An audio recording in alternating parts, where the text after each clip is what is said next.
Okay.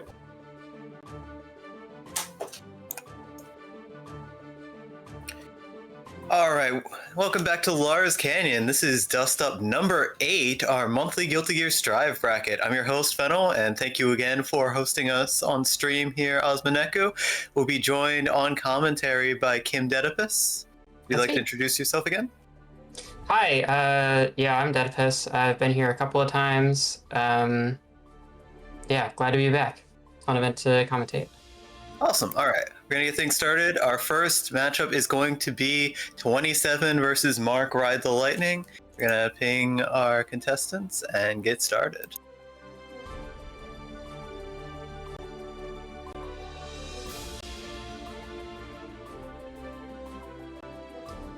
Let's see. We take a look at bracket. We got 27 Mark Ride the Lightning in round 1, day 1 patch versus Dedipus, and Leona versus Mana coming up. 27 versus Mark gonna be a Milia versus Kai matchup. Kim, what do you think about this matchup? You know, I honestly haven't really seen that many. I'm curious to see how Milia's Oki stands up against a DP character. And I know Mark, I'm sure, is revving up the old 5D. So we will see how this turns out, I suppose.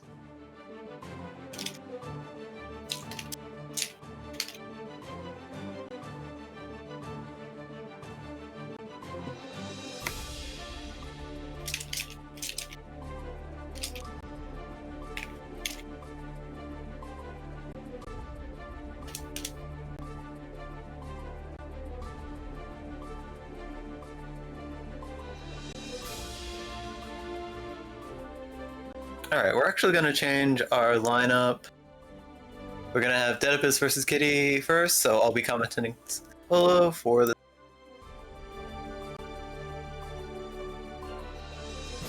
Alright, I will.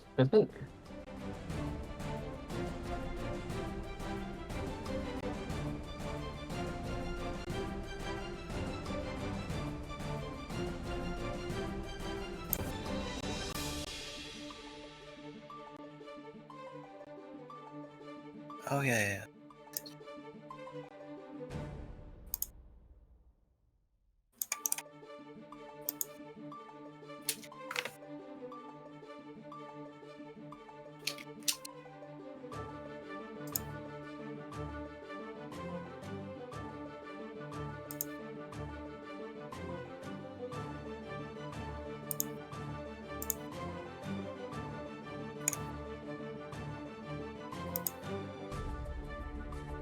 Alright, so we've got Dedipus versus Day 1 patch.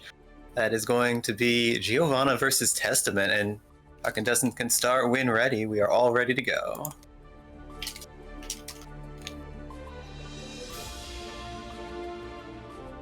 Once again, the format is first to 3 rounds. First to 2 matches wins the set. It's a double elimination bracket, so even if you lose in the first round, you've got plenty of chances to come back and get to grand finals. We're going to start things off strong with counter hit IVH. Going to burst immediately to push Giovanna back to the left side of the screen, and Day has started to take a life lead. A very slight one though, could turn around in just a second. Like right here, we've got the wall break into the super, and that's going to give Giovanna a turn on the next screen, plus a ton of damage on top of that. The positive bonus is going to get her meter back pretty soon. The Testament's still in this. Day is a relatively new player who started to pick this game up after having learned Skullgirls. And we're going to see that first round go into Giovanna. Plastic Women taking the round.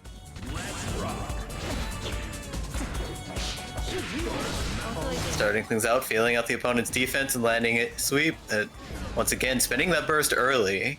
Using the more advanced mechanics, using the burst meter, just focusing on the basic blue burst, and that's perfectly fine. Counter hit 2D is gonna get that wall splat combo. Ending with super to get the Okizeme. You got one more chance to turn things around in this round. Playing defense, and a Tikto is gonna take care of that. Good play on Giovanna's part.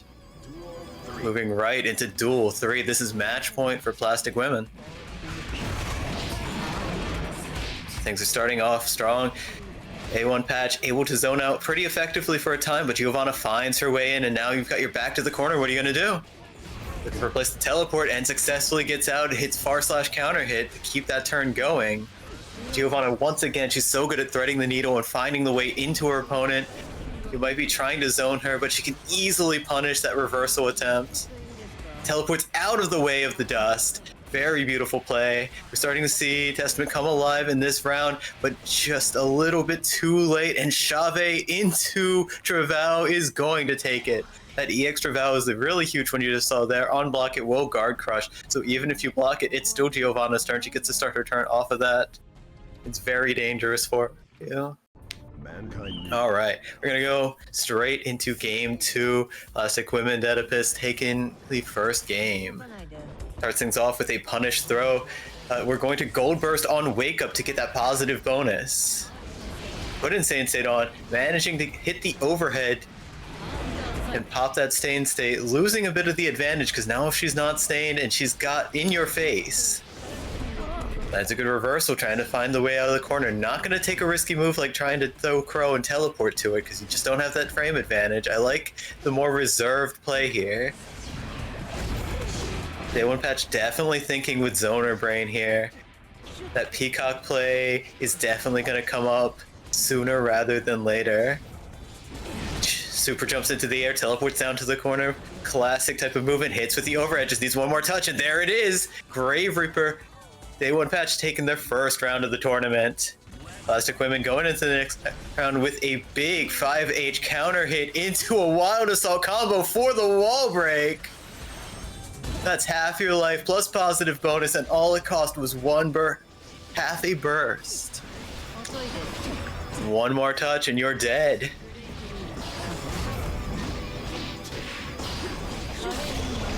Reversal straight through that 2D. Giovanna loves to press that button. Oh, but this is gonna take out Arbiter Sign. We started to see the momentum shift here. Once again, starting things off with the wall break combo. Is it gonna land this time? No, dropping it into a corner situation, which might be even more advantageous if we're honest. Breaking with super here. Through the glass. One more touch. You got burst. Are you gonna hold on to it? You're gonna spend it? Gonna gold burst. That's gonna get some resources back if they can stay alive. Teleports directly into close slash range and then manage to push Giovanna away with 2 uses of the overhead Arbiter Sign. She's gonna try to get in using her projectile invuln hash kick, and it's successful. She's able to get in Testament's face and catch them trying to walk backwards with a 2S. And A1 Patch on their last round. They cannot afford to drop this one. The stakes are so high, and already Giovanna's punching them through the wall. 1 or 2 touches away from death. Gonna spend that burst. Lands the overhead.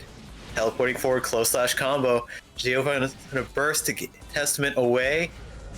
She's got the advantage, does not want to let they take the game. And there's another overhead, stopping Giovanna's advance. Dive kick is definitely going to hit, but it's not going to kill. But Giovanna in a very favorable situation, though. And there it is, gets in underneath the Arbiter Sign. Arbiter Sign starts up very slow. Giovanna's able to take the kill. Taking 2 games in a row. That last game was definitely a lot closer. We saw a lot of growth from A1 Patch's Testament over the course of that. I was very excited to watch that myself. I think if they had a bit more experience fighting Giovanna, just general experience would have gone a long way in that set. Oedipus, a player who has a lot of experience, and A1 Patch relatively new. All right, our next matchup is going to be Leona versus Arcane Mana. Leona probably rocking with Johnny again after running Johnny through bracket last month. Arcane Mana, of course, representing Soul. Which is a pretty interesting matchup. I haven't actually seen this one myself.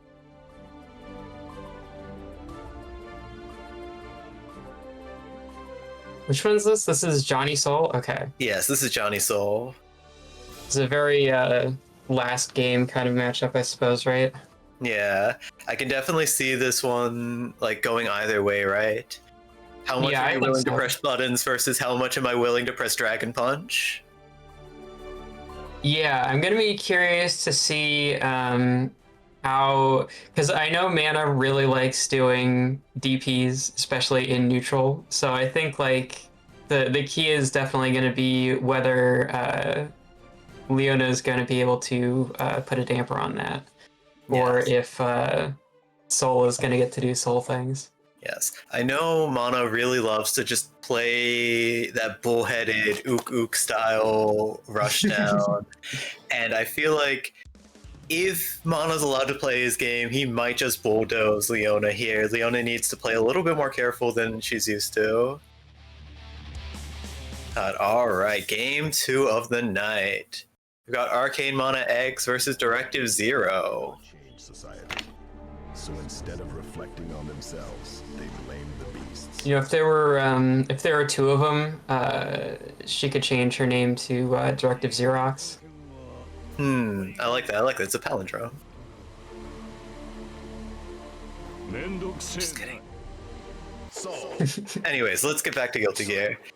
Letting the whole intros rock. Johnny versus Soul. Not a matchup we've seen too much so far on Lars Canyon. And there's the first DP of many. Puts the card on top and just threatens with it. Does not pop the card immediately to take that turn. It's not quite working out for Leona. Miss it putting a couple of low finers here, but manages to land the reversal. Hey, what's this guy's name again? I always forget. Oh, it's Johnny, I think. Oh, right, Jay.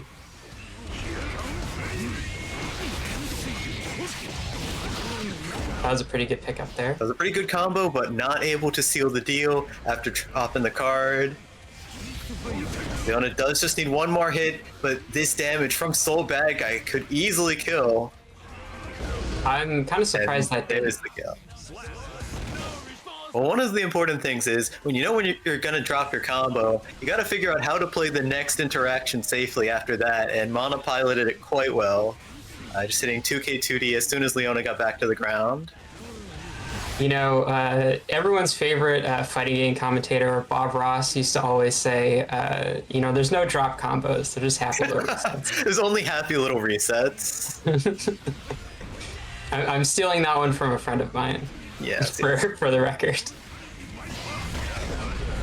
All right, starting things off strong with that wild assault, taking Johnny all the way to the corner, but Johnny's fighting his way out now.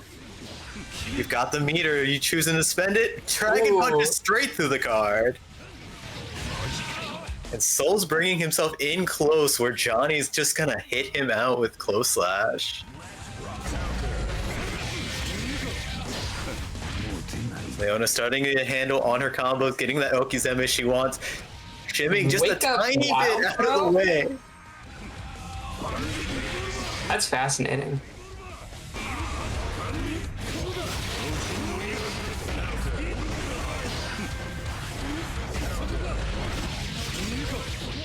Not using Roman cancel, does not need it. That 6K goes so far. The way that they handle Johnny's movement in this game is very odd. I think Johnny gets a lot out of using his teleports, but it's a bit of a more advanced technique, like going into Mistfinder and dashing exactly as Leona's doing in that combo right there. It's a little hard for new players to get a handle on. You can't use the dash macro for it either. You actually have to tap dash. Ooh, really? That's interesting. Yes. All right, Mana's putting on the pressure, but you're getting punished out of it. You gotta end that pressure in a safe way. Purple Roman canceled, add an extra overhead on there. Dragon Punch, all right. Big counter hit. And the throw. Red Romans to bait the burst and kill. Very stylish. Fantastic. That's the first game going to Directive Zero.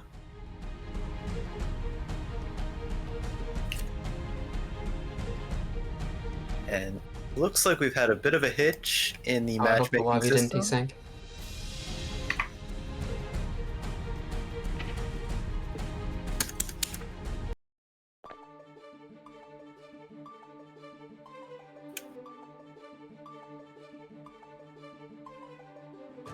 Give us just 1 second here, folks.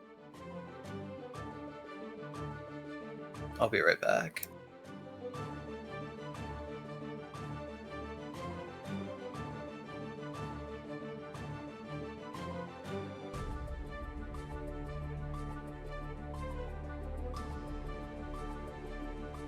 So here we have 2 health bars, one belonging to Johnny and one belonging to Saul. Welcome back. All right, I just confirmed the players. We're gonna get back to the room and back off screen.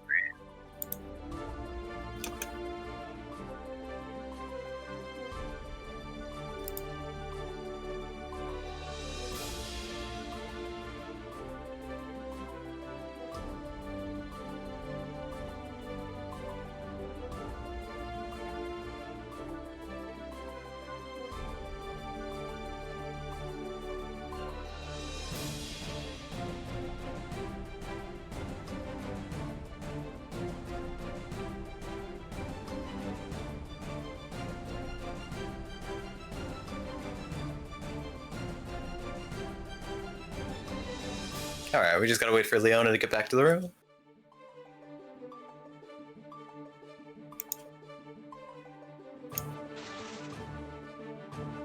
She's on her way.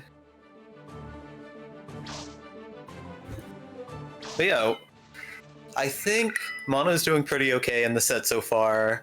Just needs to get a bit more of a handle on the pressure. I noticed a couple times while he was running Soul, he kept ending in an unsafe way and getting punished with simple punishes like 5S into like Heavy Slash. Mm-hmm. Yeah, as Soul is a very stagger pressure focused type of character, so it's very tricky to have a good head for when it's safe to do certain kinds of things and when it's safe to, like, when you have to back off for real. Yeah. In the chat, user Nettlebloom asks, "Hey casters, who do you want next for gear?" I want Justice. I would be happy with either Dizzy or Elfelt, I think. Yeah. I don't want to fight either of them, but I do like both of the characters. Yes. I feel like Dizzy is a shoo-in for this season. Yeah. Kind of teased her in the story so far. I would be really interested to see what would happen if they brought Elfelt back specifically, because I feel like they gave a lot of her kit to like Ram and Happy Chaos. Yeah, it's interesting. They'd probably have to do something completely different with her. Yeah. Probably focusing on like her shotgun stance. All right. Anyways, we're getting right back into the game here. Mankind knew that they cannot change society. They should bring Cliff back. On themselves. That would be interesting, but I know nobody wants to fight Cliff. That's it. Nobody wants to fight Justice either, but I really want them to bring Justice back. I just want to see Justice in this art style. Justice would be very cool in this art style. Johnny. Duel 1. All right, game 2. Once again, this is the first of 2 games. Wins the set. Leona's gonna spend that burst immediately and then get hit from the Volcanic Viper. Yeah, Arcane Not Mana getting is that pressure definitely a up. fan of Vortex in neutral. It's Yes. a great special move. Yeah, it goes under all sorts of projectiles, which includes also Mistfinder, which travels like a laser. And it starts off such good combos for Soul. Mana had used some of that meter, could have finished it out with the Vortex, but doesn't need it. Finishing things out with that heavy Dragon Punch. Pressing buttons after Gunflame, getting hit out by that Far Slash.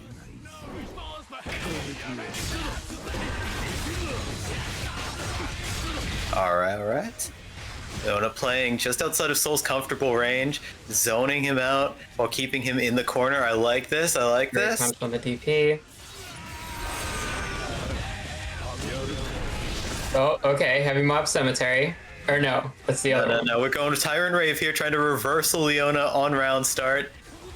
Leona just playing patient. She's got a huge life lead. She doesn't need to like commit anything special, and she knows it.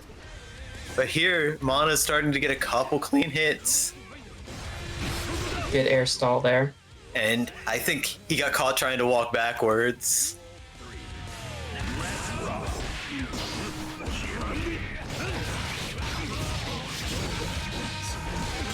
Alright, Leona does have that combo on lock and making good use of 6k to get in towards her opponents. Counter hit 6k, dash forward takes a lot of space. Mana's not out of this just yet. Red Roman to keep that Dragon Punch safe, but still not advancing in a safe way and getting punished on the way in.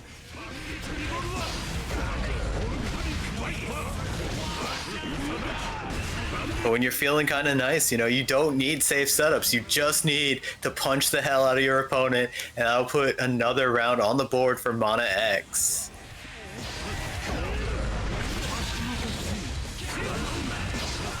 Wake up Dragon Punch. You're pressing buttons on top of me? Alright, we'll see. Oh, fantastic Clash cancel DP into DP. Yes, yes.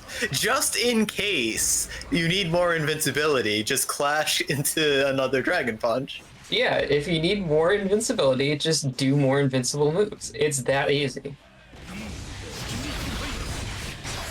And all that for the low cost of no meter.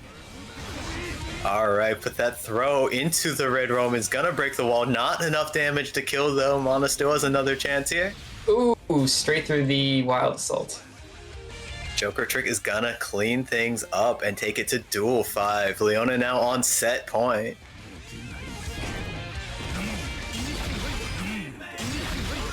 Finally starting to make use of those cards to keep Soul Lock down, but he is just going to use Night Raid Vortex to get under again. That's when you want to vary your offense between the poke and the low.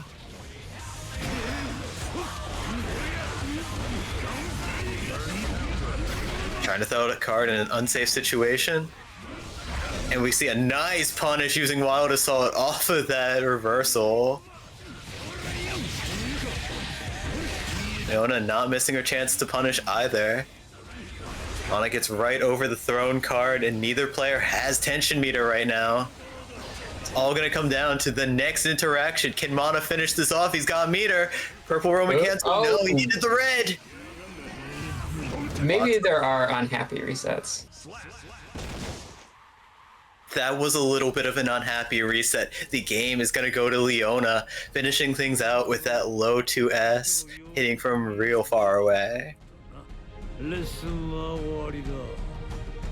I like Johnny's win quote here. You should have started watching me before the fight. Which is true for most brackets. Yeah, opposition research is very important.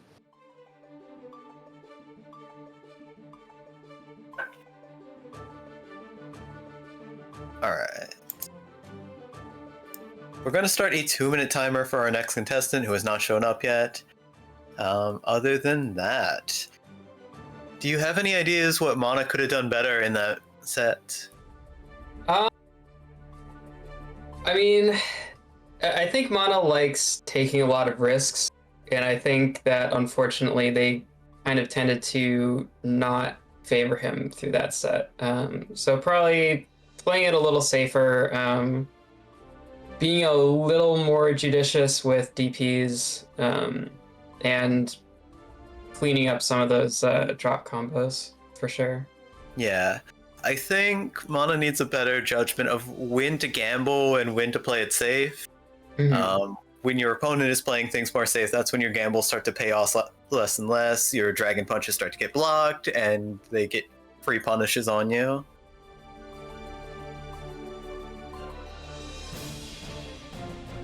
Yeah, definitely. And I mean, like, Soul is such a character of extremes, because on one hand, you know, everybody knows Kisoru, right? Like, you can play like an absolute maniac and do really well with that character. But then, you know, on the other hand, there's also, you know, players like Mochi that are very reserved and don't take a lot of risks and then do weird shit every so often, like TK DP on Oki. Yeah. One thing that's useful for Soul is that he has such good tools, right? So Yeah. when you want to turn the throttle down, you can do it very well. And when you want to gamble, you have good gambling chips. All right, it is 7:56. It's been about 2 minutes since we put the timer on for Mark Ride the Lightning. We are unfortunately going to have to award them a loss in the set. So we're going to move on to round 2 of the tournament.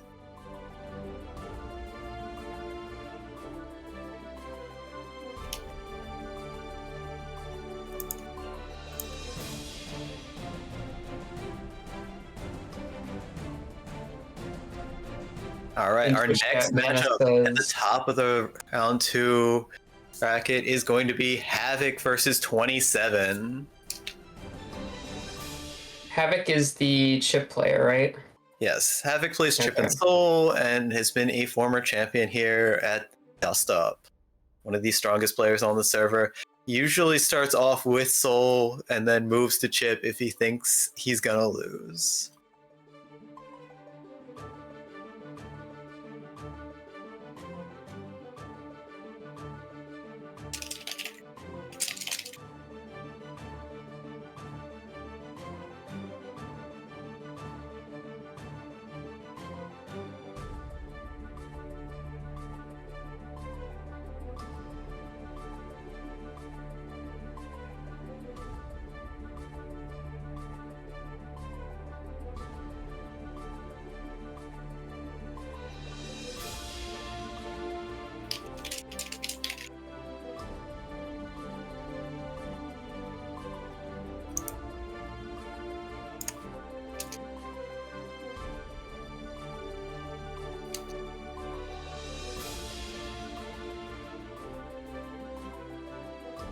All right, and here we've got Havoc.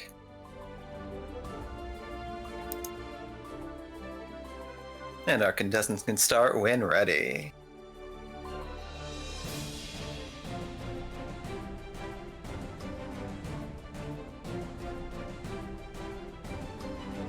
I'm expecting to see a knockdown drag-out fight. I feel like in the rounds where either of these players win, they're going to be close to perfects or perfects.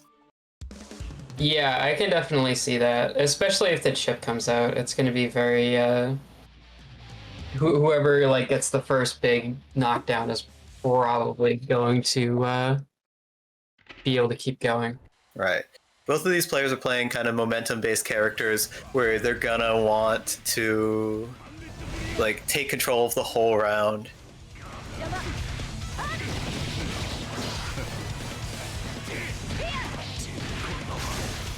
All right.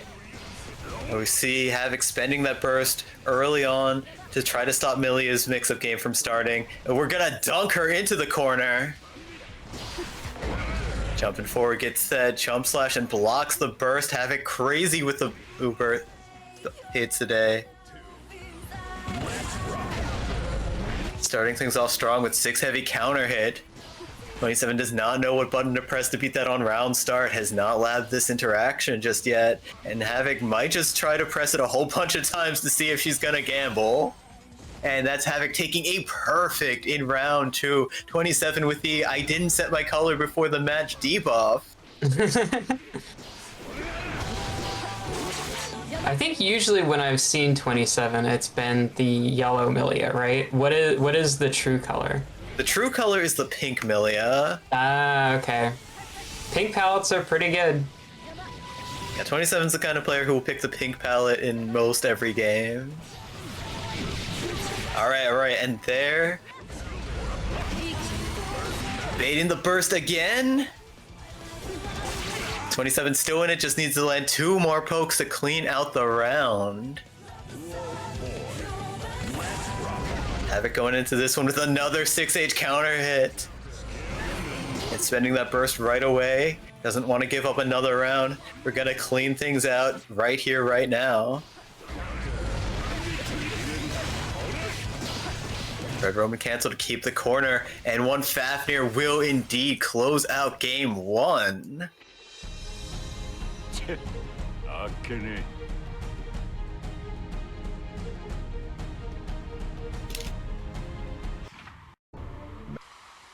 Duel 1. Let's rock.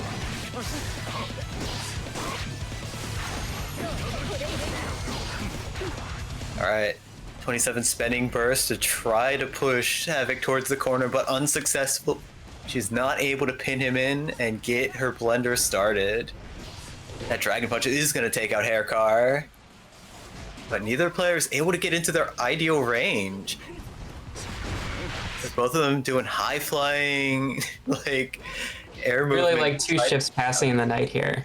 Really. But there it is. That's a clean hit that Soul Bad Guy needed. You notice how far he had whittled down her HP just from stray hits. Alright. Not able to get the blender started because her 2K came out just a little too slow.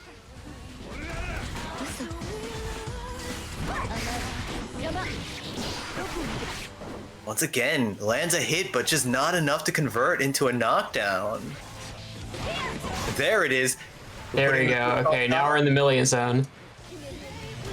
Millia Red Roman cancel into the 6K, which goes into a full combo this season.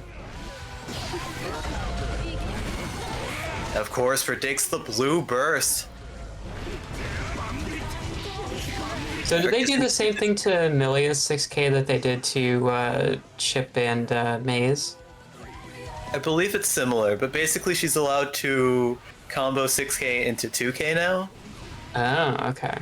So she can guarantee get a knockdown off of her standing overhead, which is very good for Millia for obvious Yeah, that's crazy good. Because 2D is the good knockdown for her, right? Yes, yes. So all she needs to do is like hit 6K, 2K, 2D, and then put another disc down, and she's good to go. It times itself.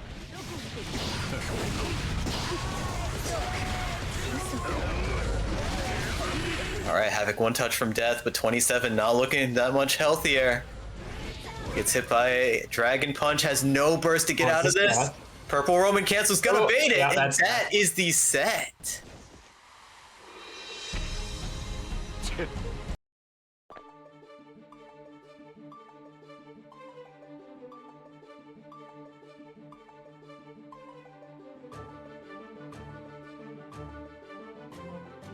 All right, our next set is going to be Nettlebloom versus Fennel. That's me, so I'm going to hop off commentary. Good luck, Kim. All right, good luck. All right, so Nettlebloom, I don't think has really made a lot of appearances in this bracket or in the server, aside from the last bracket that she entered a couple months ago. Pretty solid Ramthal player. I haven't actually played her myself until the beginning of the season, I think. So it'll be interesting to see how it has improved over the course of the last few months. And of course, Fennel is Fennel. No introduction needed. Our full moon hostess or whatever.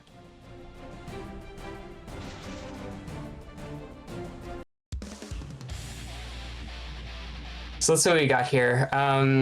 This is kind of an odd matchup. Ramlethal has to kind of commit, to my knowledge at least, to hitting either hover dash or stroke. So it's pretty tricky to, she has to really commit and play the RPS, and if she gets a hit, it'll really hurt, and if she doesn't, then, we'll be able to kind of run her thing. All right, we got a Wild Assault combo to start with, and Ramlethal picks it up after the wall break. And there's the old slamp. Fennel notably loves doing the dives, I think. Oh, and it has been 0 days since Megalovania incident.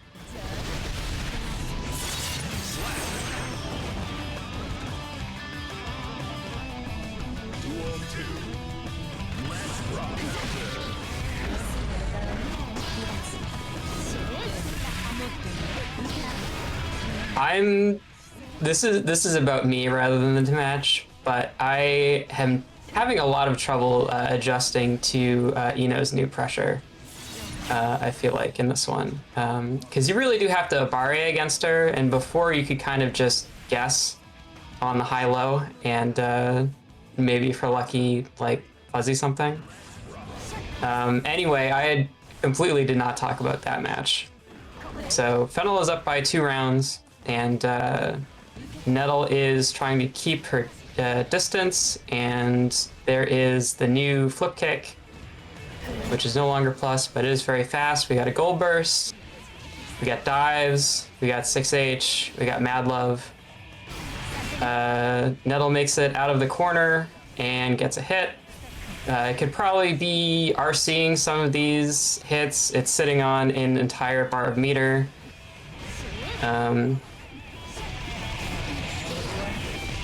We got a good hit there and into a grab, and no meaty projectile there, which is definitely something I miss having dropped Ram.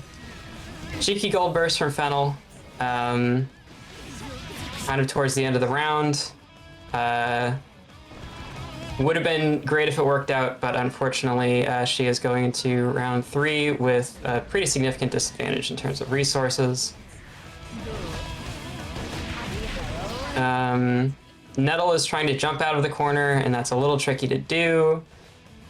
But I'm definitely coming from a position of having very privileged options for getting out of the corner. So there's good old Rock. Nothing beats that. Great. Nettle did a really good job working its way in there. Unfortunately, could not convert that big hit into a kill combo or into a wall break.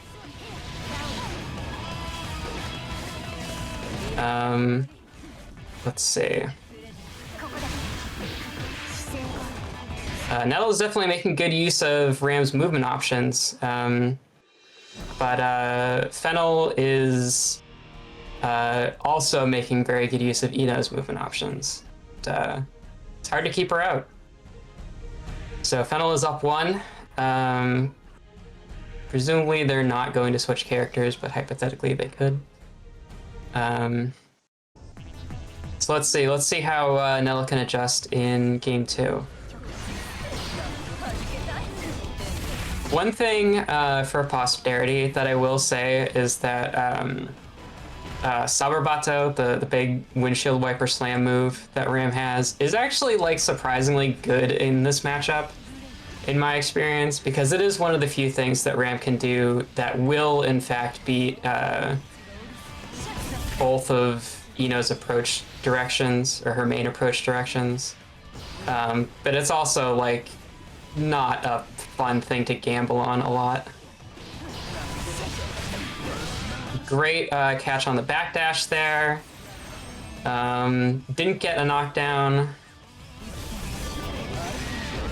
So now we're back to playing neutral. This is gonna be a last hit situation.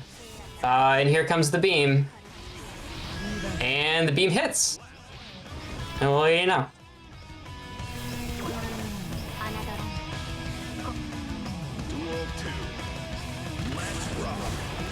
I never have a lot of faith in the beam, frankly.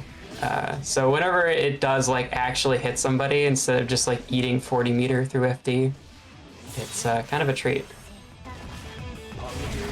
Anyway, Fennel is attempting to dissuade Nettle from jumping, which definitely has been getting it quite a bit of. Oh, geez, that was a great RC overhead from Nettle that got reversaled into, and then the game exploded for a second.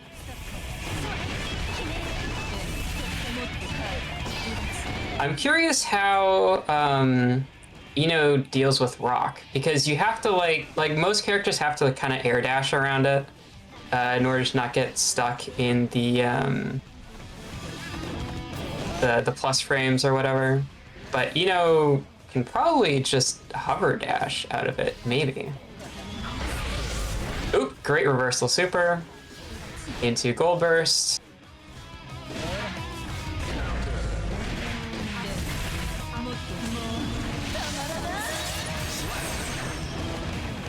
Yeah, you know what? In chat, Leona says the only way to beat Rock is to throw paper, duh. And you know what? That's a good point.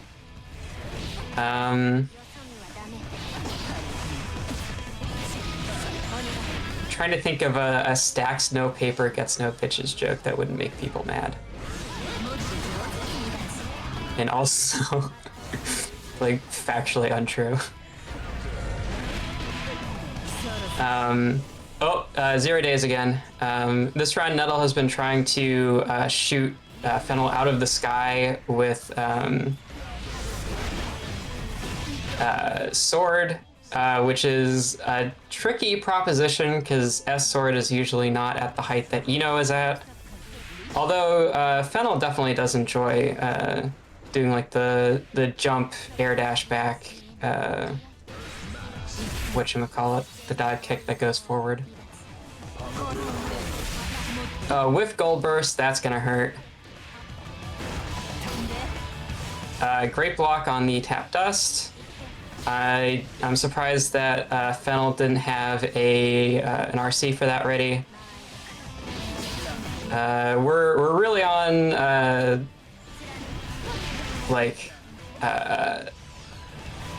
the end of Nettle's tournament life here potentially. So oh, there we go. Well, not tournament life, but winners bracket life. We'll see it again in the back half of bracket. Good shit, folks.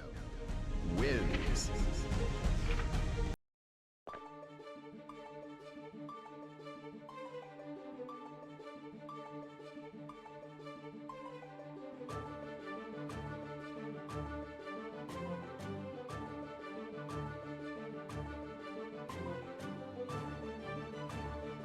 And I'm up next. So I will get in the lobby once Fennel gets back in here.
Alright, I'm back. And we're gonna get this next match started right away. That's gonna be Mystic Juicer versus Dedipus.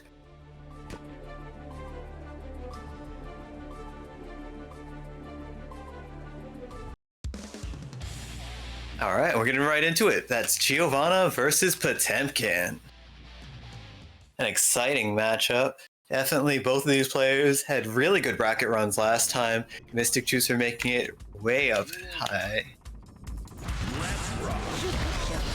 Alright, we're gonna start things off with Wild Assault. Put things not quite in Giovanna's favor here. Just spending her resources and not getting any reward out of it. Potemkin, on the other hand, is gonna play a little bit more careful. Waiting to see what she's gonna do. But as that life bar is getting slower, we see Juicer take more gambles. And Kim's offense is definitely improving. Just needs one more throw. And the JD is gonna let Potemkin get you into the corner. And tries to PRC into the Pop Buster, but Dedipus reads it and gets a jump out on it, taking the first round. Beautiful series of plays by the players there at the end there.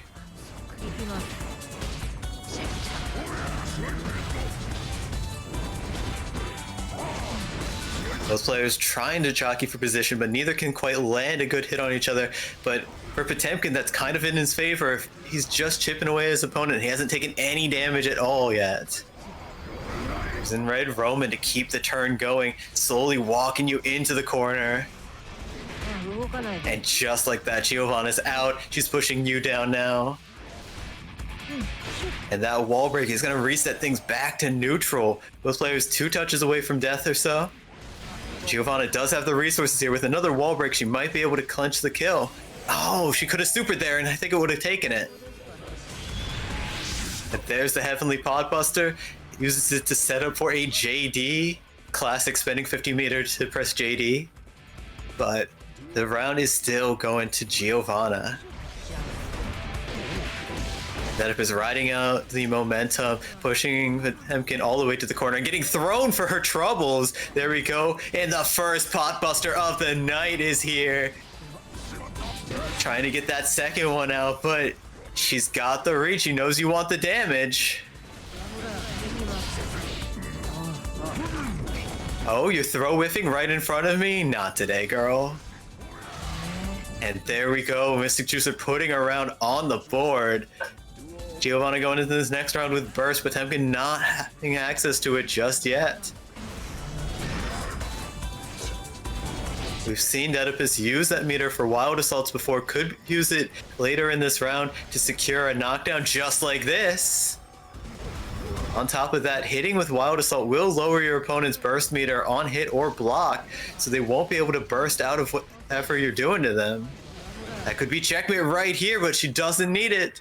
Red Roman's into the perfect with the wall slump animation finisher. Beautiful game. But it's first to 2 to take that set. We'll see if Juicer can switch things up and take back the momentum of this set.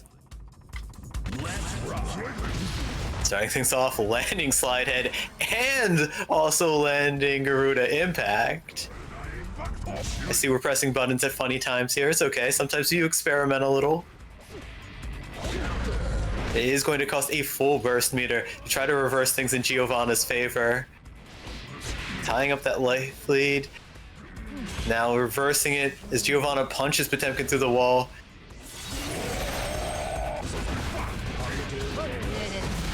Getting that Giovanna safe jump going. And Juicer staying safe through all of this, using Red Roman cancel to get out of the corner safely. I like it. But Plastic Women has 2 meters to work with here and plenty of opportunity to build a combo. And you gotta start FDing there because even her normal attacks will have chip damage on them.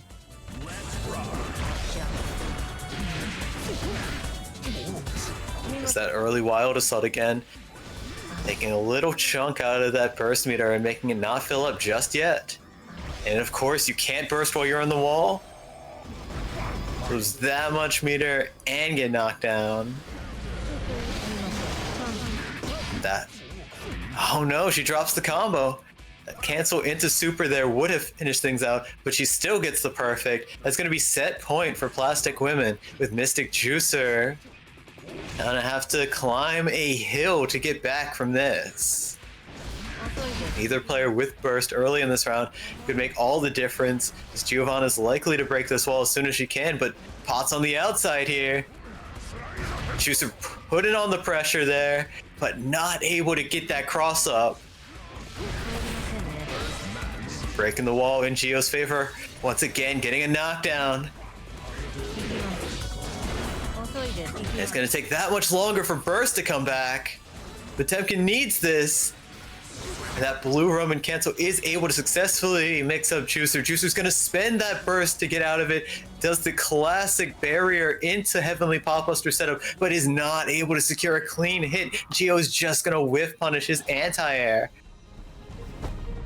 Oedipus is a player who doesn't like to take to the air when she doesn't have to. So if you're looking for anti-airs here, you're looking for that IAD, she might just slide right in with her step dash and kick you in the face. And in this case, it worked out great. Excellent play from both players. We're going to see them both again in the lose bracket. Oedipus, of course, moving on to round 3 of winners. Our next matchup is going to be Astrid versus Leona.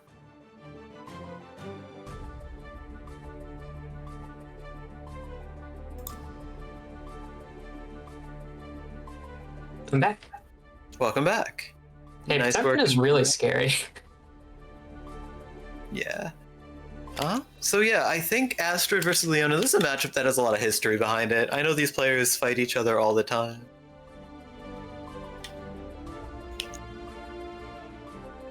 So we're gonna see Leo versus Johnny here.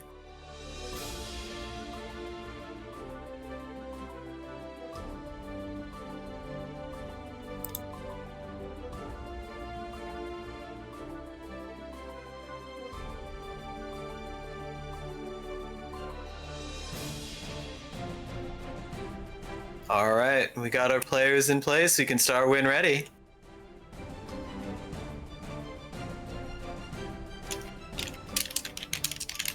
This is going to be two characters that have a lot of very weird movement and very different approaches to what a step dash is. Yes. It's very different from watching Giovanna because they have more rigid step dashes. Johnny, for example, cannot dash block. That's a specific weakness of his. Mankind I'm going to be really surprised if they don't change that in upcoming patch. Yeah, I would expect that because even Ino, who previously couldn't dash block and had to FD break instead, they gave her dash blocking.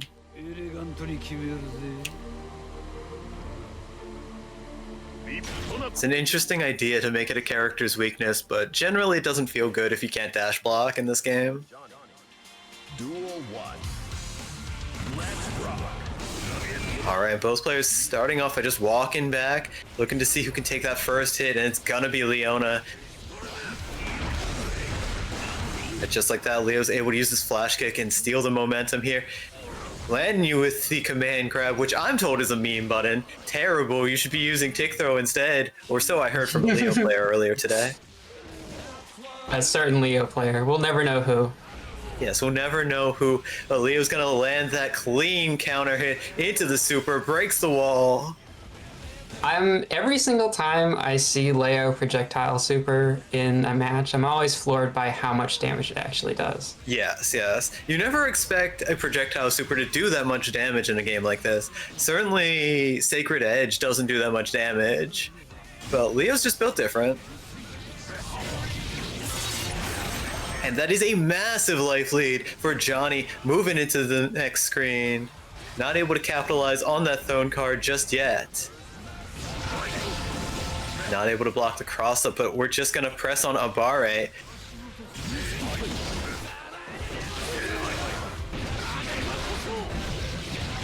Astrid trying to reverse the fortune of this round. Doesn't have meter hit is super, so we are back to neutral. Leona has massive resource lead and is gonna spend it to do a safe reversal.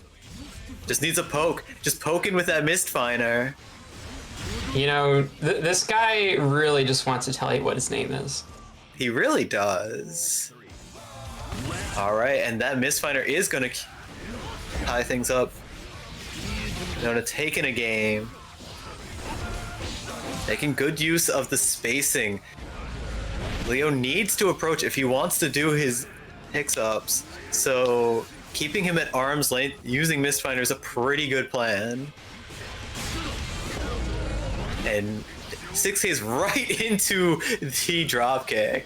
Unfortunate. That's going to put Johnny one touch away from death, and indeed, all Leo needs to do is tap that slash button to take it.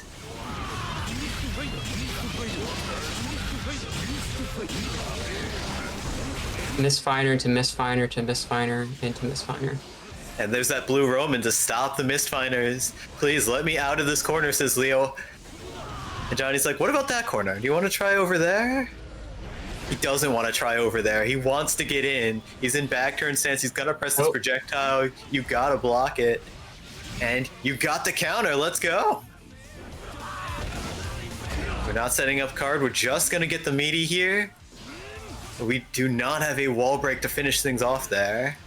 It's a weirdly high splat. Those are always very difficult to convert I off feel of. like a high Mistfinder might have broken the wall there, or it might have made Johnny vulnerable. So maybe Leona wasn't gonna gamble. And there we go. What's his There we name again? go. Oh, it's on the tip of my tongue. Oh, it's Jay, right? Okay, right. So Jay takes a round. We are on Duel 5 of Game 1.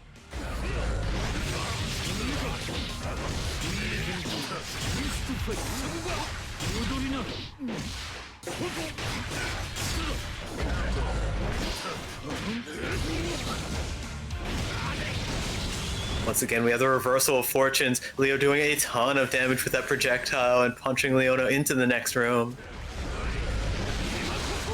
And the stagger pressure using Wild Assault is gonna lead to an insane amount of damage. I think on a previous patch that super probably would have killed. Yes, but of course on the previous patch we didn't have Wild Assault. So stagger pressure is a little stronger in this patch, and as a result, Wild Assault has massive scaling to compensate.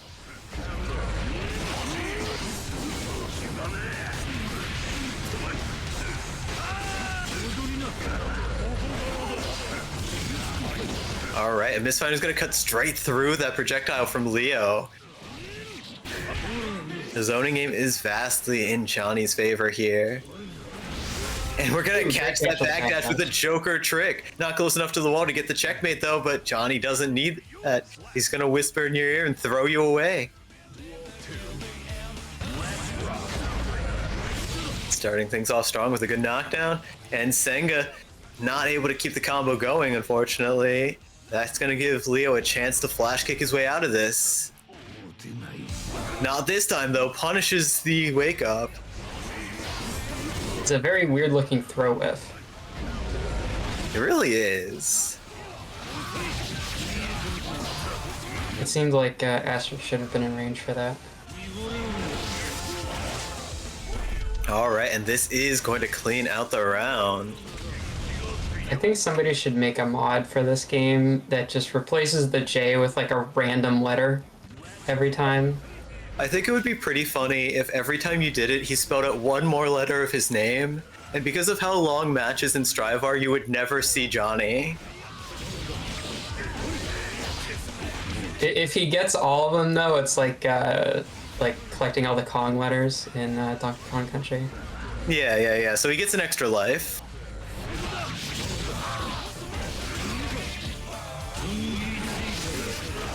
Alright, and that should finish things off. Even as scaled as heavily as it is, the wall break will always do that fixed amount of damage and secure the kill. Duel 1. Let's rock.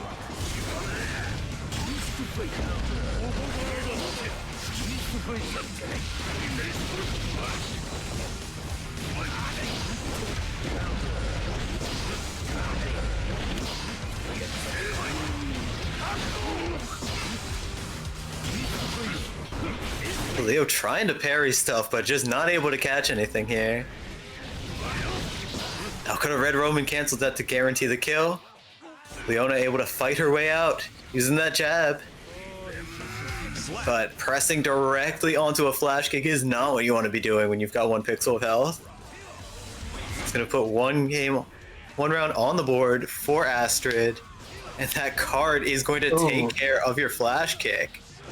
Yeah, I was about to say, Johnny, from what I understand, doesn't have the best safe jumps, but being able to outrange DPs and still get like the punish from the card is like very, very strong. Yes, it's very good for him, especially since the card, if it gets touched by Mistfinder, will still go off even if Johnny gets hit for any reason, which can just really stop the opponent's offense when they try to reversal. That's a very Xrd type of projectile thing to have happen. Yeah, especially since in this game, most of the projectiles go away if the character gets hit. That's even a change that Gold Lewis got nerfed. He used to be the character who had a projectile that stayed out. It used to be Gold Lewis's drone that would stay out even if he got hit, but they nerfed that out of the character, so now it's Johnny's thing.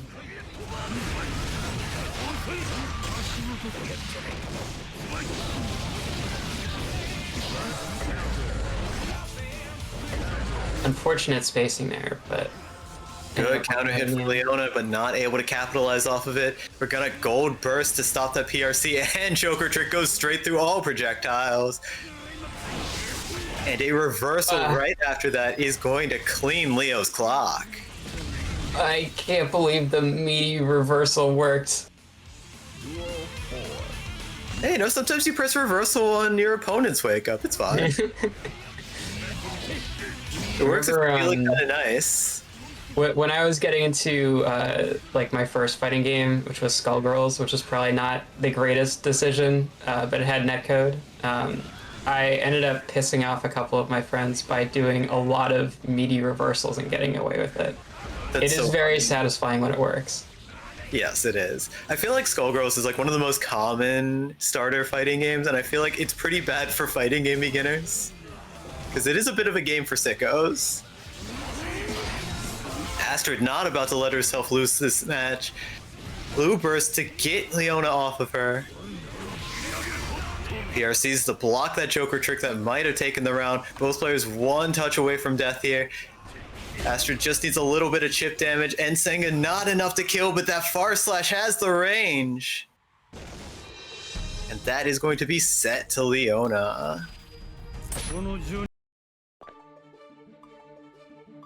Very good match. Honestly, it was super tight, even to the very end of it. You can tell that these players have a lot of experience against each other. Yeah, definitely.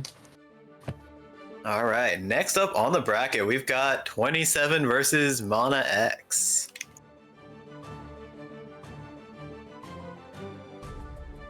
I know Mana's got a grudge in this matchup. 27's Milia is to be feared. 27 also coming straight off of a soul matchup.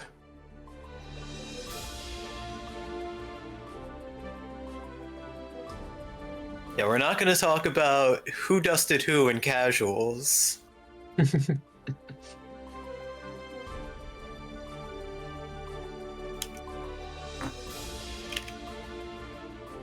think we're going to see the color swap, and if we see the pink Milia come out, I'm putting all my money on 27.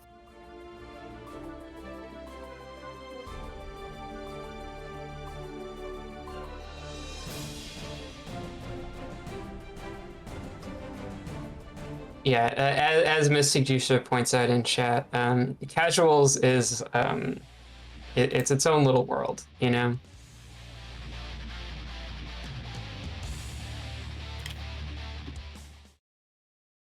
All right, and we're getting started right away here.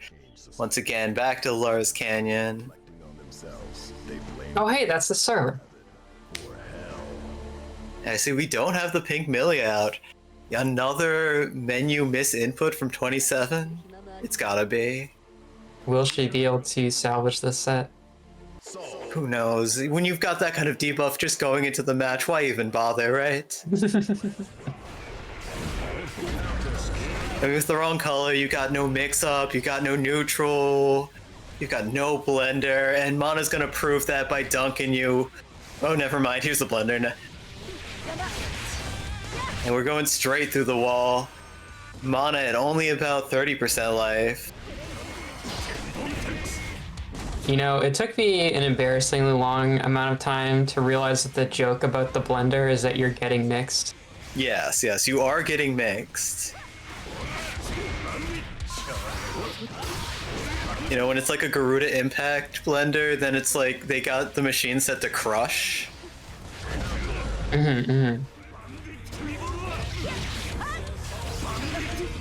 I've also heard it referred to as Vortex, which also kind of describes the playstyle.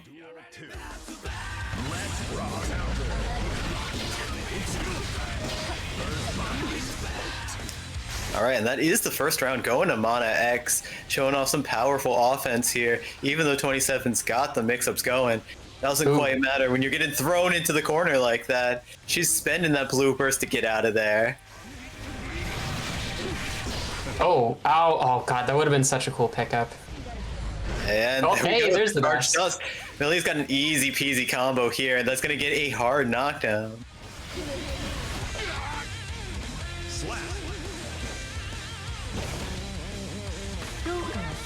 What's the grade?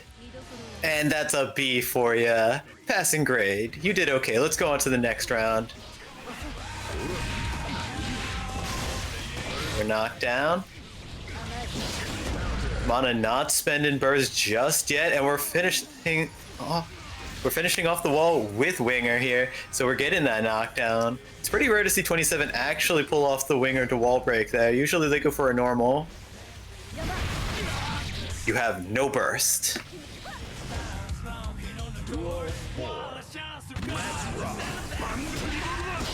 And already 27's on game point. Mana is not out of this just yet though.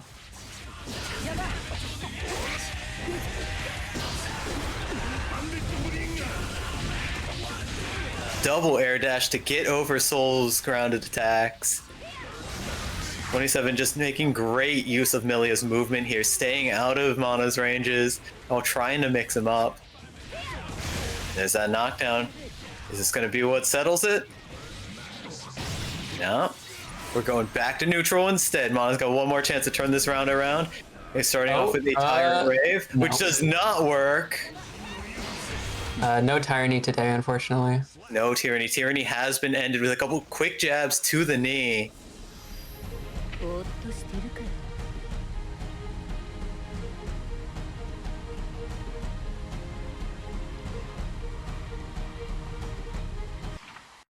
Mankind knew that they cannot change. And we're going into game 2.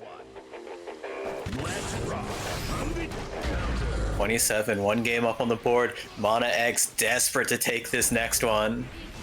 We're seeing some strong counter hits here. 27 press and burst to get rid of the sole bad guy in front of her.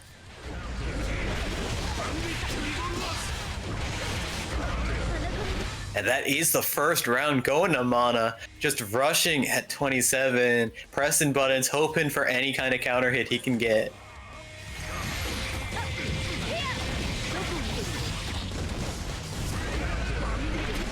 She starts off with a pretty methodical opening to land that Capel counter hit. Already the life lead is tied up. Just a couple stray hits will do a lot of damage to Milia, who doesn't have a lot of health to begin with. That's really a key to this kind of matchup, right? Is like it's so hard to actually like land good hits on Milia, but as long as you're getting some chip damage in, it's not the end of the world. Like just the few stray hits you're able to get will do a lot of damage to her. And generally the gamble's a bit more in your favor than it is with Chip, who also has a Dragon Punch in his arsenal. Oh god, yeah. And there it is, the blender starting up one more time. We get the side switch, carrying you all the way out of the corner. And yet another knockdown. Mana X still has not gotten a clean hit and gets 6 feet right out of the air. 27 down 2 rounds, but taking the 3rd round.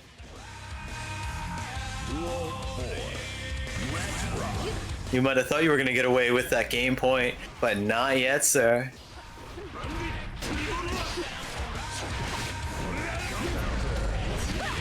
And that counter hit JH is going to start up another round of the blender.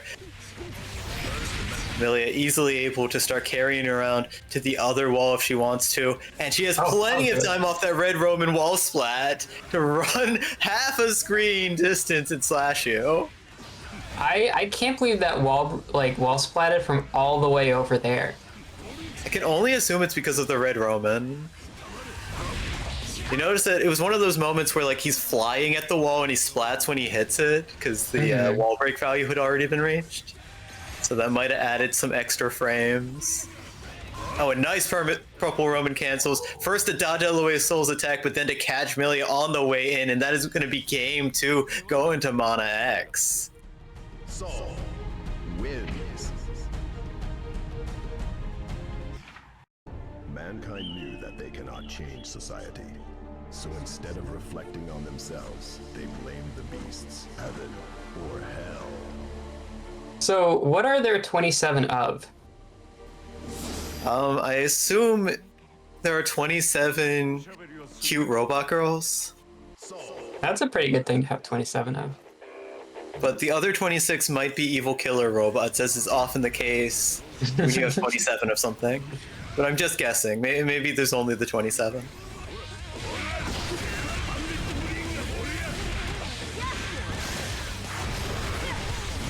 But I'm pretty certain it's a reference to a Sentai character. Or maybe they've just been using this username for 27 years.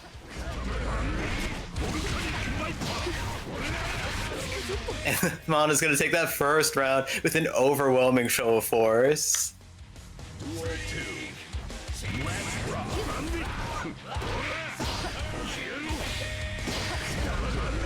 Mana taking We'll find out what it really means in 4 years. This jump punch is doing a lot to keep Millia from getting out of the corner here. He's finding it so hard to defend against 27's mix-ups. Purple Roman cancel, and he's just gonna Dragon Punch through it because he doesn't know what's coming next. Soul's like, well, I already committed to this, and then it landed.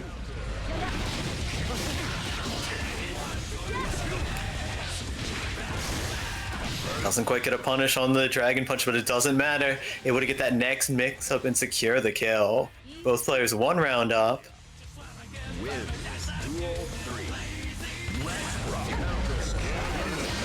Mana spending burst immediately on the first hit of the match. Does not want to get knocked down under any circumstance.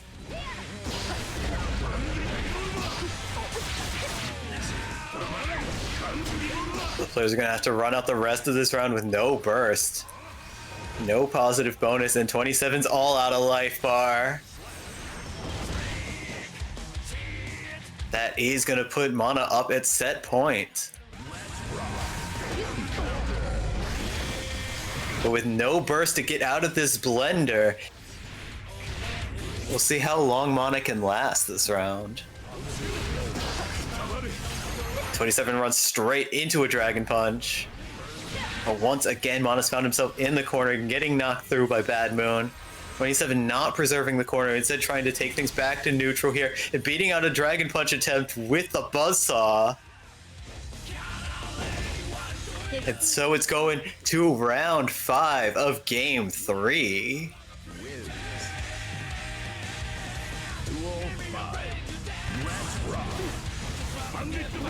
Both players going into this round with burst. They might spend these early. 27 holding on to it.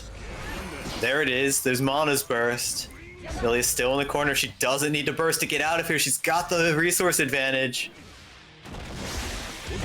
It always kind of feels bad when you go for like an offensive burst and then it doesn't pay out the way you expect it to. That Bad Moon is going to just take Tyrant Rave out clean, but Soul's not out of this just yet. He runs up Walto, runs up DP, and this winger is gonna whiff. She doesn't have the resource to get back out of that, and she presses a button on Wake Up, getting counter hit by Soul's incredibly long 6S. I believe that's 6S.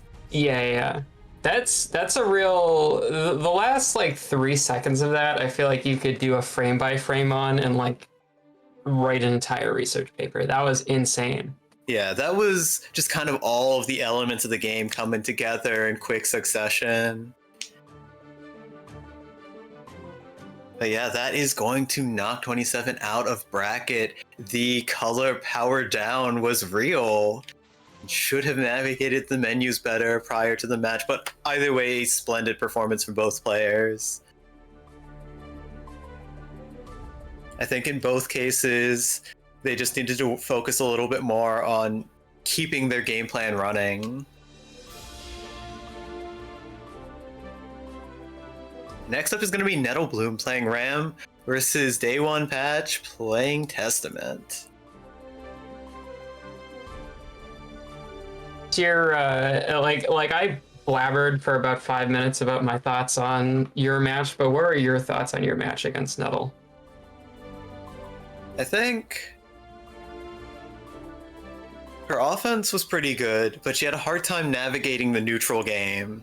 I was able to score a lot of wins, especially using cheeky dive kicks and stuff, where Ramlethal has very good buttons to stop Ino's approach.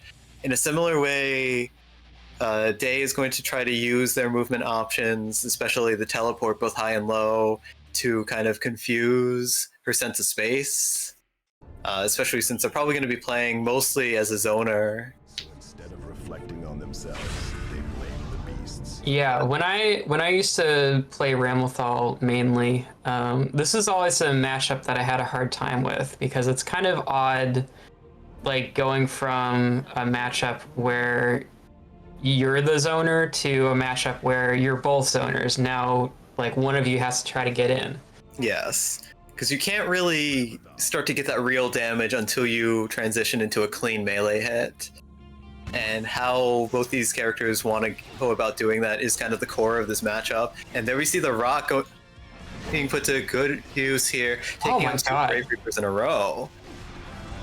That's kind of scary for Testament.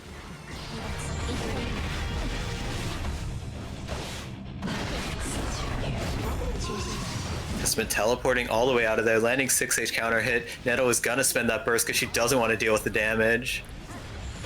I think Nettle's making good use of the flippy kick here.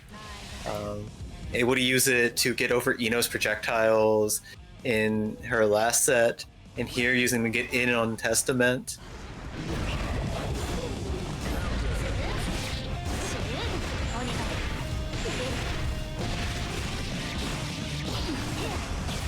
We're seeing some strong corner pressure. Break, I suppose. Not picking up the swords immediately and allowing Testament to start to fight their way out of the corner here. And Nettle gets bursted into the corner for her troubles. Both of these players are sitting on a bar of meter. And Nettle's in a way better position, and she's just gonna slam Sabrabato. Red Roman cancel to make it safe just in case it was blocked.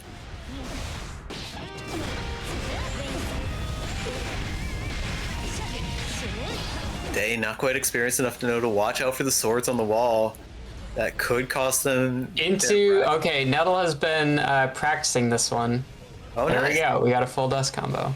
We got a full dust combo. We got positive bonus, and we got some frames. And that is going to be the first game finished off with a perfect in style by Nettle Bloom.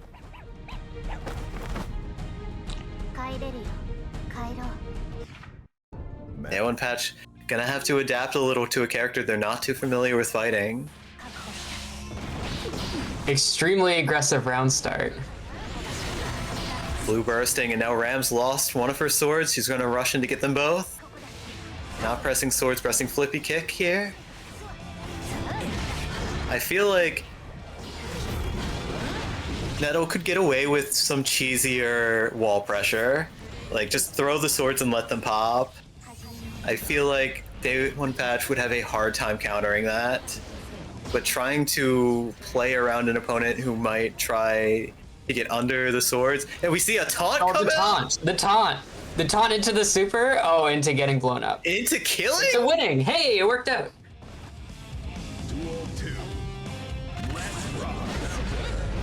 I mean, the taunt worked out because Ramlethal started running directly forward. I believe that was actually one of Testament's respects because Day 1 patch canceled into attack.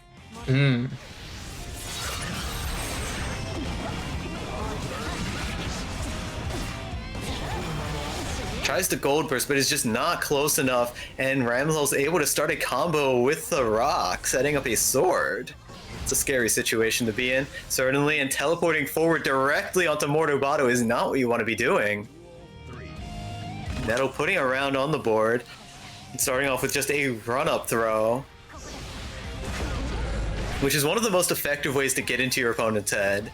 If you just run-up throw, they're going to be looking for that run-up throw for the rest of the set. Yeah, even if you never do it again, they're still going to be thinking about it. Oh, and we got a beam. Not fast enough to kill, though. They pressed yet another taunt, and they don't get punished for it.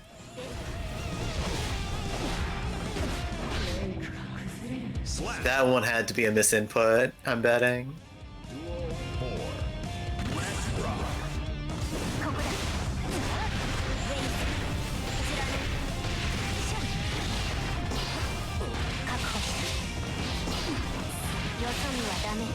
Alright, we got the throw loop going. Testament's gonna fight their way out of there by throwing Grave Reaper. But this Is that a hit out of teleport? I think so. I think that was the teleport startup, and that kill! So much damage! Lordy. And that is Nettle taking the set.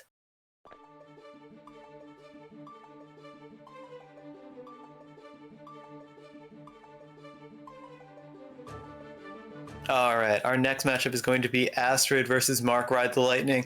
Mark, who got disqualified from winner's bracket due to inactivity. We're going to poke them again, see if they're still in the tournament and can fight their way through loser's bracket.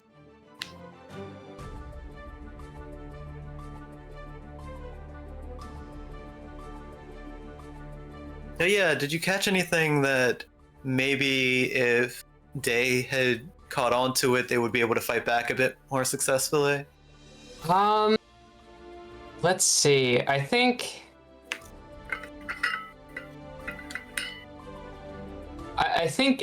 being able to get more mileage out of the hits that it did get would have been pretty helpful, because they did get like quite a few like counter hits and stuff like that in the corner when Nell came in for a throw or something like that, but it didn't turn into like a favorable situation for Testament. Yeah, I feel like they'll need to get a better grasp on their Okizeme so they can keep their turn rolling longer instead of just giving it up after you get out of the bad situation. Of course, that comes with a lot of experience and time. Yeah, definitely. Ramathal is definitely a pretty scary character to defend against, especially in the corner. And you do have to like actually study up on like proper counterplay in order to deal with a lot of her stuff. All right. Just a couple more seconds here. 30-second warning for Mark Ride the Lightning. If you do not show up, you will be disqualified. In the case we do have to disqualify them, which looks like it's going to be the case, we're going to move on to Havoc versus Fennel in the next match. Oh, hey, that's you. That is me. And this is going to be winners semifinals.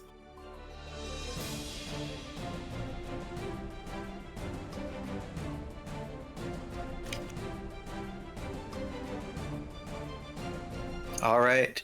We are going to officially disqualify Mark Ride the Lightning. Unfortunately, it seems they slept through the tournament. And so Astrid is going to get a bye and move up to losers round 2.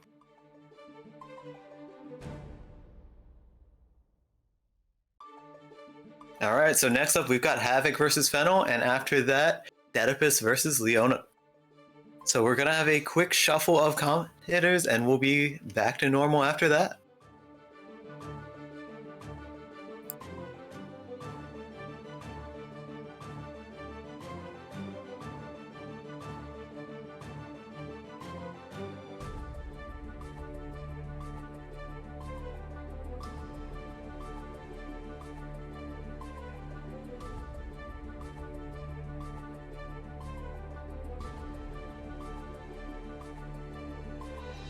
Let's see. So Splash, I believe, doesn't tend to play casuals too much here, but has like taken several of these, I think. At least one they ended up winning that I've been here for, I believe. So definitely a tough customer. I'm more familiar with their chip rather than their soul, but obviously both are pretty strong. Fennel also notably pretty strong, getting a very fast wall break off of good old Wa.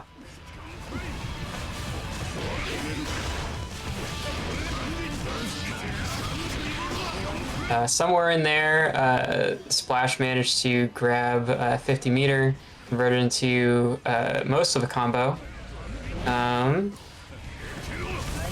Is now ahead in burst. Great anti-air against the dive. Unfortunate meaty against the reversal. But it ended up working out.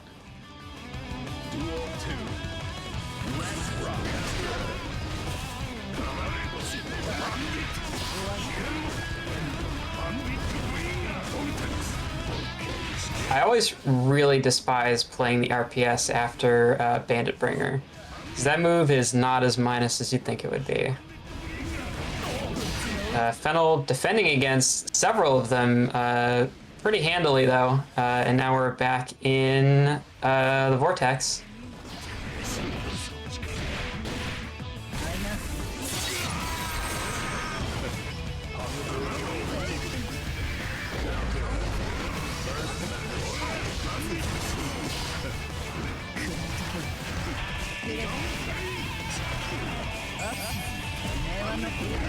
Fennel trying to keep Havoc out using Note with moderate success, but Soul is very good at being slippery neutral, so a little bit harder to keep him locked out than you would expect.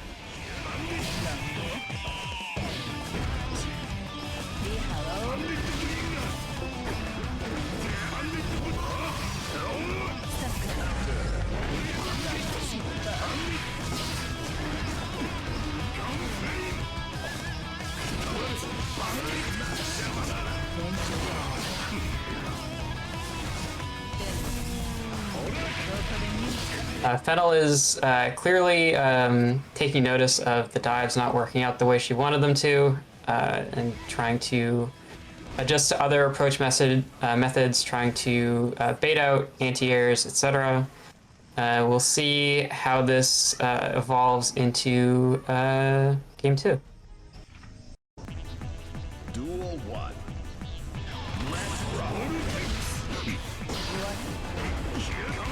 I wonder if that was supposed to be a 6P round start. Notably has a very good 6P to compensate for having less good movement. Great metered high-low from Havoc there. Unfortunate Abare timing.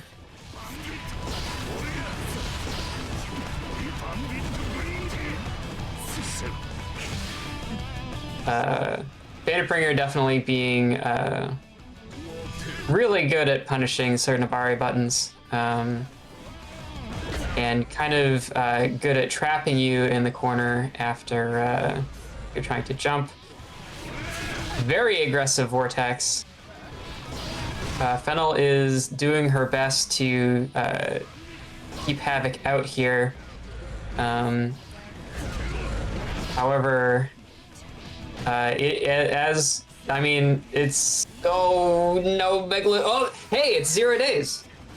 We thought maybe there wouldn't be an incident, but there ended up being one anyway.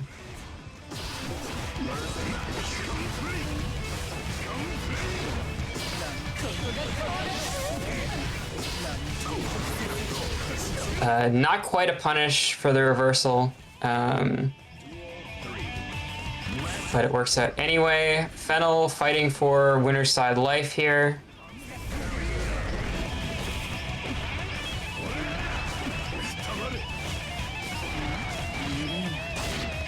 Okay, tick throw, projectile Loki. Oh, wow.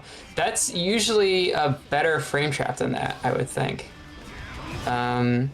Presumably delaying to try to catch a button, but unfortunately let through the wrong kind of button. And now Fennel is doing it. She's doing it. And there's a DP. Can Soul take it from this? Quite.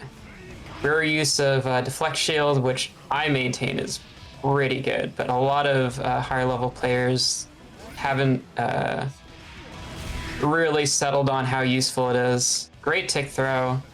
Good hit with the... Oh, crap. I want to think that Fennel could have taken that if she had picked up with a different button after the note hit there. Unfortunate drop, but Havoc, definitely a dominant player in this bracket so far. We'll see how they continue. I'm really interested that I'm seeing the Soul more. I'm very... As I said it before, I'm really used to seeing the chip. Anyway, I got to get into the lobby. And then I gotta fight Leona. Alright, tag off. I'm back. Welcome back. Alright, our next matchup is going to be Dedipus versus Leona, so we'll see Giovanna versus Johnny.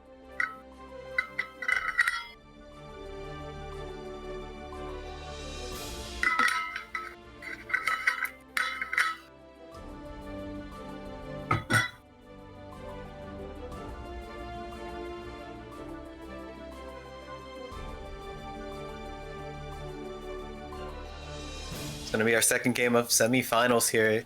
The winner will move on to fight Havoc in winners finals.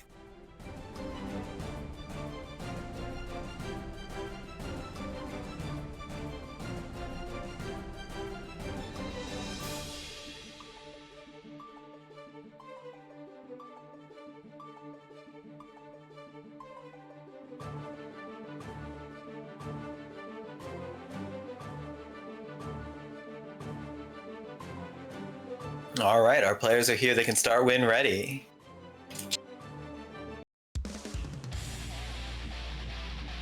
So yeah, Johnny, a zoner who uses Mistfinder to keep his opponents out, as well as is his 6k to approach into their face when they think he's gonna stand still. And then Giovanna, of course, wants to just get right up in front of you and start pressing those kicks on you.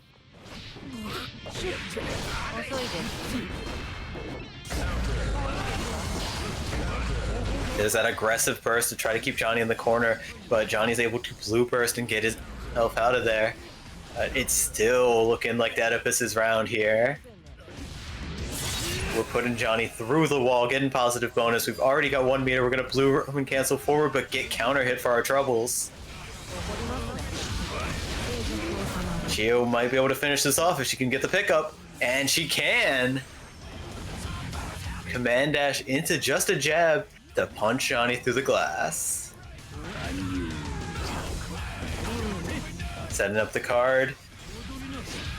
Not making good use of it, unfortunately. Pushing Giovanna too far out on block to be able to use the card effectively.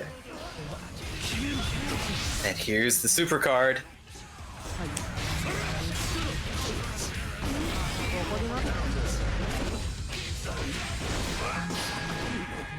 Not a pretty big life lead, but gets a back throw that's able to turn things around, and using that card correctly this time to get the guard crush and keep the turn going.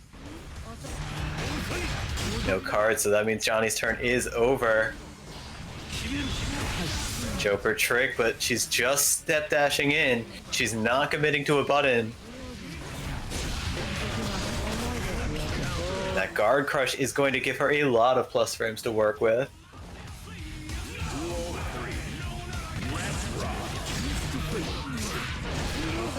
Starting things off with a low Mistfinder from the air, which does hit overhead still. So it's part of Johnny's picks to switch between low Mistfinder and Tiger Nilo. Leona 1 touch away from death. Dedipus on match point here.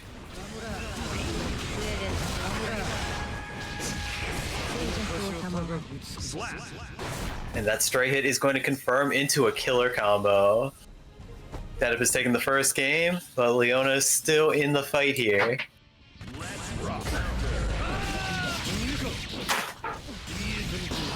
And we're pushing Hio all the way to the corner with a great counter hit from round start. Trying to control the narrative here, but just not able to get those cards set up to keep the turn going. Ending with mid Mistfinder just leaves you at the end of your round without even a mix-up.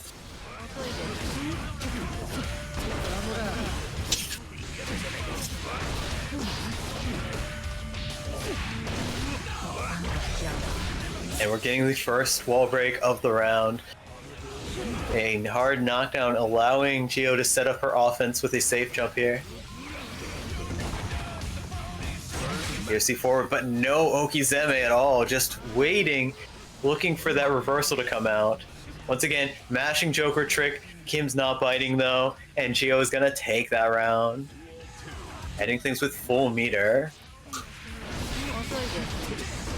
Either player with burst going into this next round.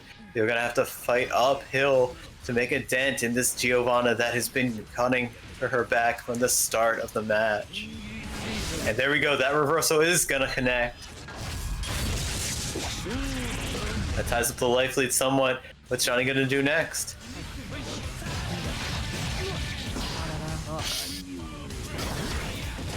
Playing it safe, not committing to too much. There's the card, 6k into Nsenga.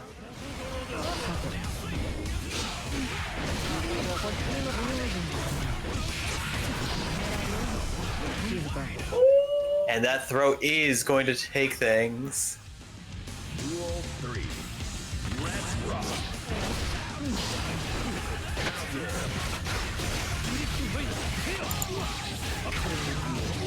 Leona fighting back. Keeping that space, sending the card on the ground. Dash in for the throw. Sending another card. You gotta hold this. What are you gonna do next? There's a low, but does not stop pushing buttons after that. You were safe, but instead you've gambled away a big chunk of life and the corner. Database is going to take advantage of that and drop Johnny down to just one touch, but we're picking up with Joker Trick, which has not worked once yet. Here's another one. That step dash is just going to take out any for projectile. She's not committed to any buttons when she knows you have meter and you love to press that button. But Leona's got good defense here, but it's not enough. We got a high Roman cancel into a low, into a throw, and that is gonna take the game.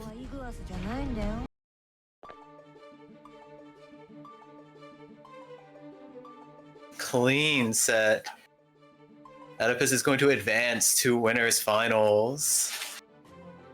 Meanwhile, we'll be seeing Leona again in losers bracket in just a little bit. Our next matchup is going to be Mystic Juicer versus Astrid, so we'll be seeing Potemkin versus Leo. Matchup of two of the big bruisers of the game. I do think that Mystic Juicer's usual patience will be a great asset in this matchup. Yeah, Mystic Juicer is very comfortable with just holding down back, which is a great thing to be comfortable doing, and also pretty good at fuzzy Abari and stuff like that. So defensively, very strong player, I would say. Yes. So we'll see if Astrid can take control of the momentum here. Leo has a lot of tools that work for him. I don't think Leo hates this matchup. Instead of reflecting on themselves, they blame the beasts. Heaven or hell.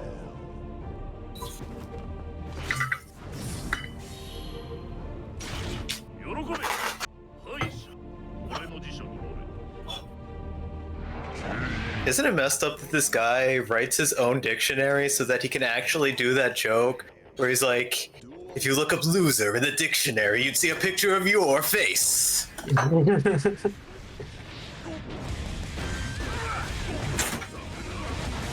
This Juicer's having none of that nonsense. He's not going in your dictionary after this.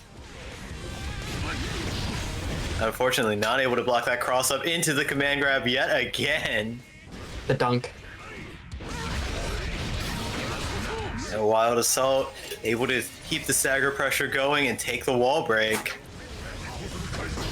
Red Roman is not able to connect from that distance. That's unfortunate for Pot. I think that's a situation where you might want to Roman cancel down in order to get back to the ground faster, but unfortunately, that is going to be all of Mystic Juicer's life bar. And the first round goes to Astrid.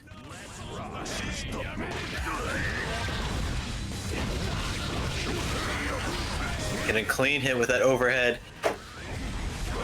Juicer's now fighting back, able to clash with the flash kick and block it, and then Potbuster, Red Roman canceled for a ton of damage. Here's another one for you, Leo. You've got one pixel left. What are you gonna do with it? Tries to flick, but does not hold it long enough to actually flick the projectile.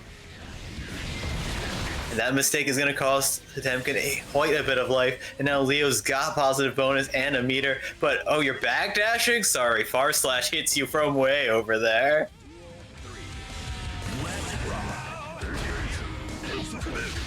Patient, and not patient enough, trying to press buttons and gets hit for it. Jumps back with the JD for a counter hit, but not able to get out of the corner. Tries to get out with a sneaky jump forward JD, but unfortunately back turn stance is taking him out. It's a big life lead for Leo here. We're gonna set up that barrier, break through the projectile, knock you to the ground. You gotta hold that and that. And Leo's finally out after blocking all that. Taking it with a clean hit with the overhead. Ken used both butt cheeks, I think, in that round, and was not able to convert off of them. So, and we're starting things off with a wall break, giving Leo the positive bonus and close to that wild assault threshold. Here's another pot buster for you, Red Roman. Does not get the pickup off of it.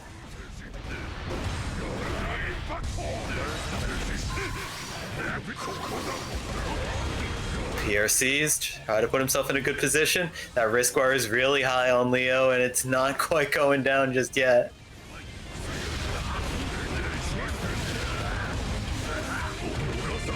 Nice throw, just needs one more touch. Oh, deflection. That might have been a wild assault that went in the wrong direction. I feel like that was supposed to be a meaty charge dust. Yeah, it could have been that too. Oh, that's not good. They've got meter enough to close out the round. So, is this going to scale, or do we get it? Yeah, we got it. Astra's able to steal back the round and take the first game.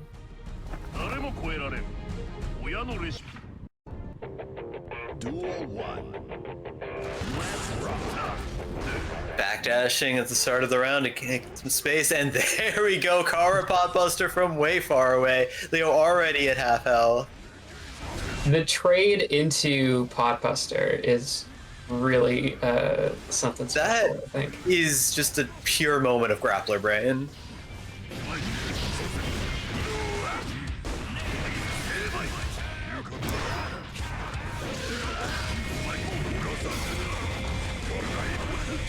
Spicy, spicy. Let's keep it going. And there's another pot buster. This one taking the round for Mystic Juicer. The whole Potbuster for a tiny pip of health. That's when it's most important. You gotta make the statement, right? Yeah, you gotta make him feel it, you know? That's what Strike Throw is all about. Because, like, oh, and there's that back throw. You're gonna be feeling that one. Sometimes the mental pain is more important than the amount of physical damage your character's taken.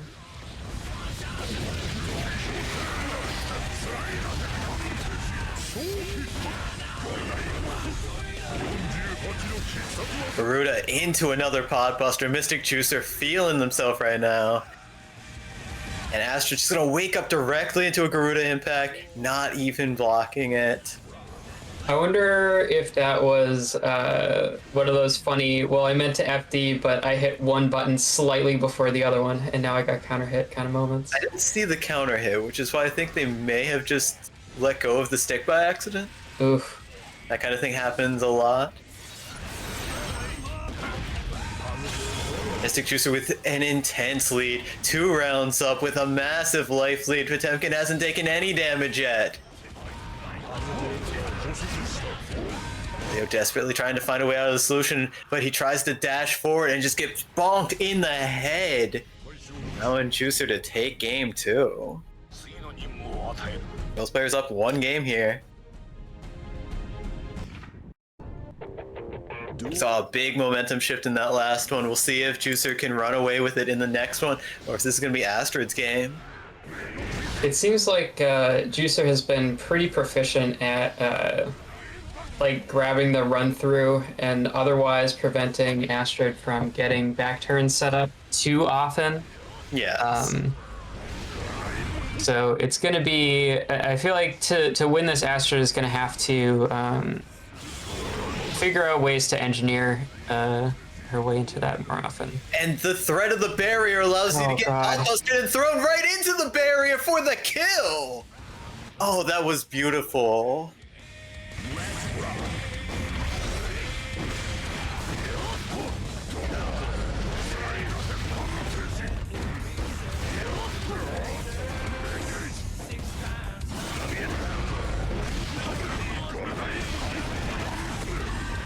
All right, shoots her again with a massive life lead going into round 2. Having the red Roman cancel that flash kick on the second hit, sending Leo flying, does not hit JD or any other buttons in the air. Just trying to play safe and not get anti-aired because that life lead is pretty massive on Potemkin's side, and gambling on anti-airs is pretty good for him. And there's Oh my god. Deep knuckle into the potbuster. Duel 3. The vacuum effect on that is so scary. It is. And the whiff on the Kara Potbuster into a real Kara Potbuster.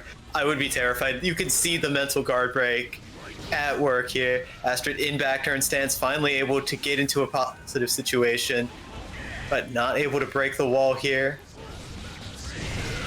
There it is, there it is. Potemkin 1 or 2 touches away from death, depending on how clean this next hit is. We got the super, this should kill. Astrid finally finding her tempo, turning things around, taking around in game 3. Starting things off with a body splash counter hit for a ton of damage. Garuda clashing with a flash kick is so good for Potemkin. He can just down back and FD, and he's chilling. Red Romans to block the burst. I wonder if that 5P was meant to be a potbuster. I could feel it.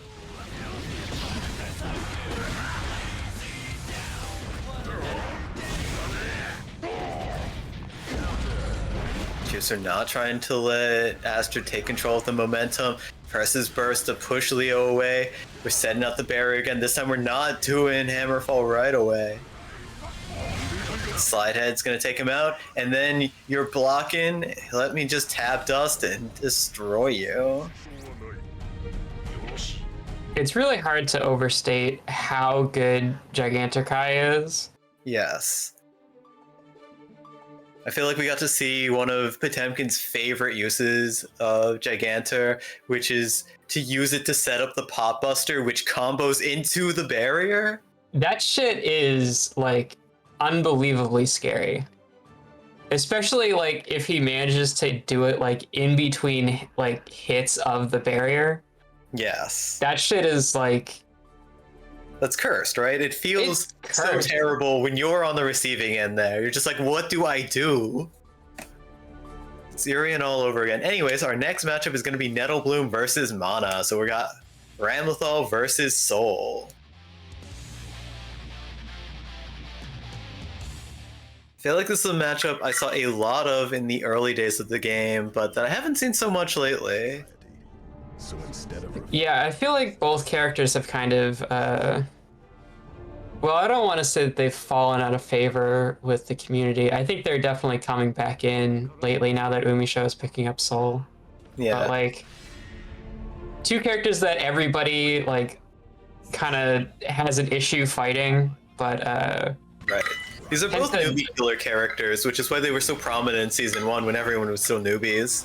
yeah, exactly. Although, I mean, Soul especially was a very different character in Season 1. Yes. And various system changes and stuff have also ended up being nerfs to him. Yeah. But I don't feel like they're nerfs that, like, negate his central gameplay so much as they kind of more normalize the character. Yeah, he's definitely more in line with, like, the average. Oh, we got the very Xrd RC the beam into slap slap slap slap slap. That did so much damage. I was not expecting it to tack on that much more than the beam. Because I definitely don't think the beam by itself would have killed in that situation.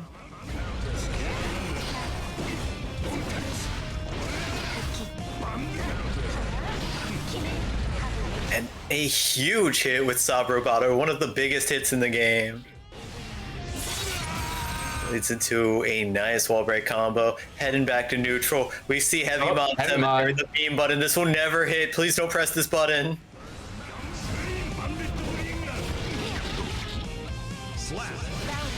You would get more out of pressing Blue Roman cancel from full screen. Like, maybe if she presses Sav Roboto, you can heavy mob that. But One thing that Mana was doing in some casual matches before the stream was like doing heavy mob and then like RC up into JD or whatever, and that isn't the greatest use of 100 meter, but it Yeah. definitely is a setup you can do with heavy mob. Yeah, it's like if you're already pressing heavy mob and it whiffs, I guess spending more meter to get out of it isn't a big deal. But I feel sometimes you're just spending 100 meter to get JD. Yeah, that is definitely also true. Because I saw that a lot with Jacko, where like she would whiff a Lithium Driver and then Roman cancel up to get an air throw. But at least there you get a hard knockdown and you're right in the corner. Mm-hmm. Duel 1. Let's rock. Anyways, game 1 going to Nettle Bloom.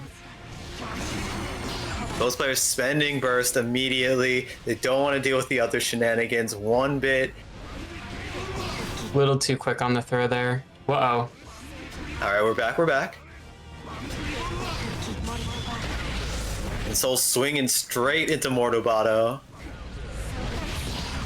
You know what they say, when one player reversals, you have to reversal. They'll never see it coming. They'll never see it coming.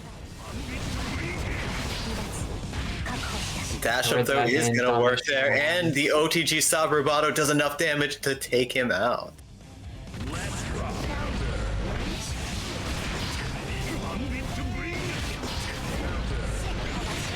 I wonder how good that counter hit Dauro is. I've never really seen that used.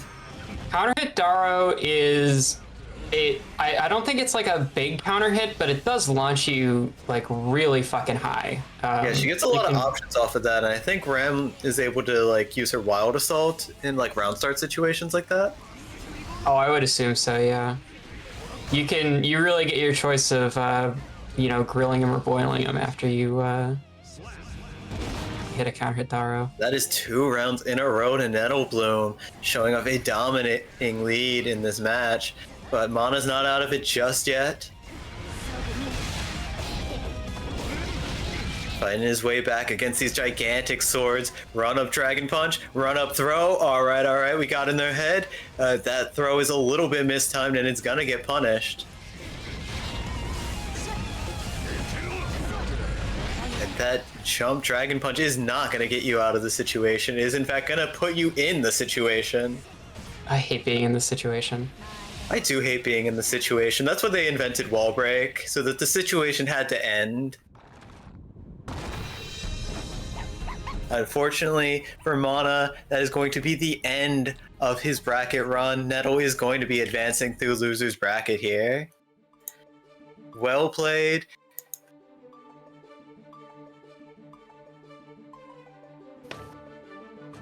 I definitely think that just required a little bit of a tempo change.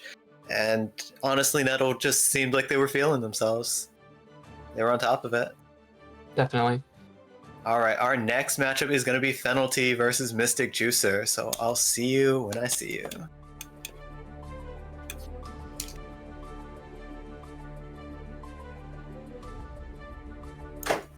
Good luck. So I'm not sure how Fennel feels about this matchup, but another friend of mine who plays Eno always describes the Potemkin matchup as being kind of a trauma core kind of experience, you know? Definitely anytime you're playing a character that has to like be up close to somebody to open them up, dealing with like obligate grapplers becomes very, very stressful because it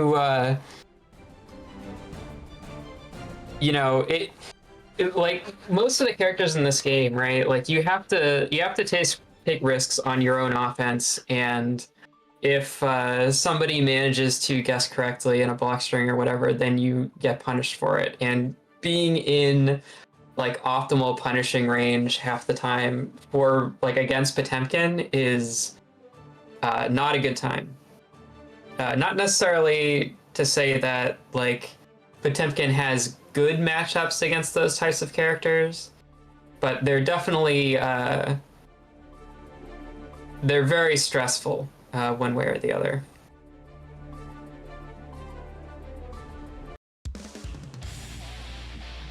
All right, let's see what we got here.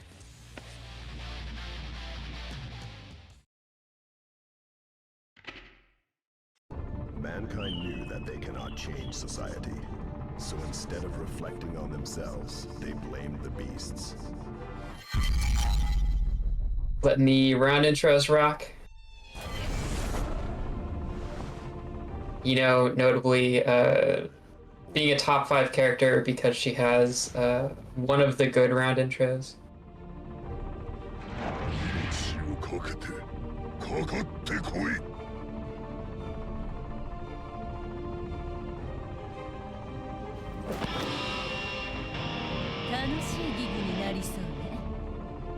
Eno versus Potemkin.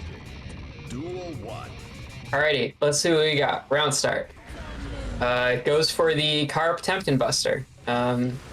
Always a great option to represent because it makes everything else that can happen at round start a little more dicey. The Fennel manages to get into a good position pretty quickly. Oh, hey, it's been 0 days since the Megalovania incident. Fennel getting a really good utility out of HCL. Oh, and into the taunt, into... it wasn't actually a full taunt. But yeah, it's always interesting to see, like, you know, get forced to play a zoner sometimes.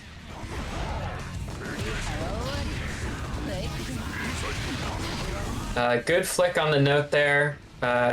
Mystic Juicer got a pretty huge amount of ground there. Definitely, for Potemkin, all you want is to get the corner, and like the rest of the match of any given matchup is very much focused around.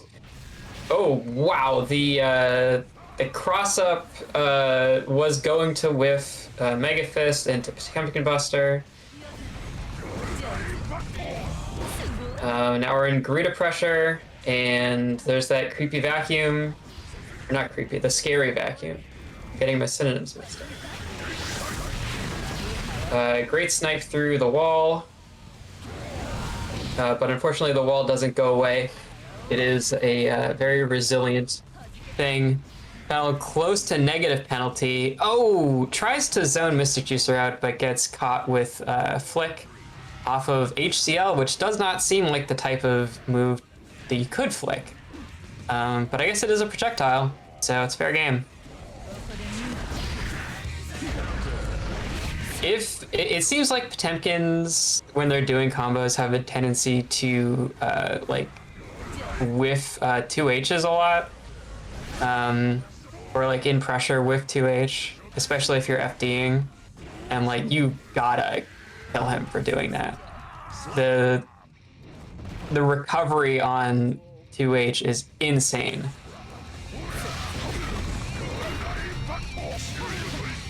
All right, Juice is up in the set. I'm sure Fennel is engineering a response here. Good hop over.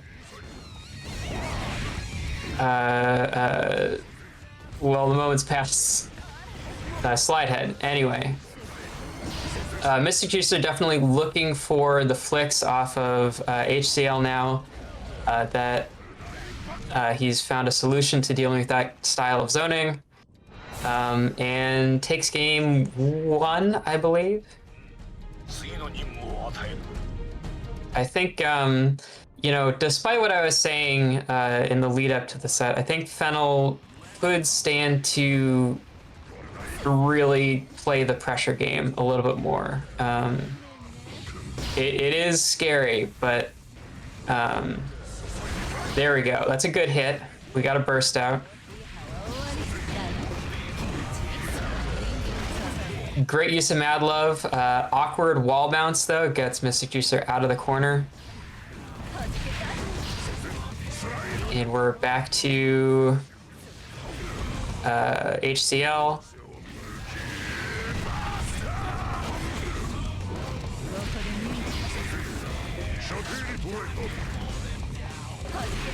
You have to be able to stroke under Flick, right? No punish on the reversal super there, although this is going to be a pretty big hit.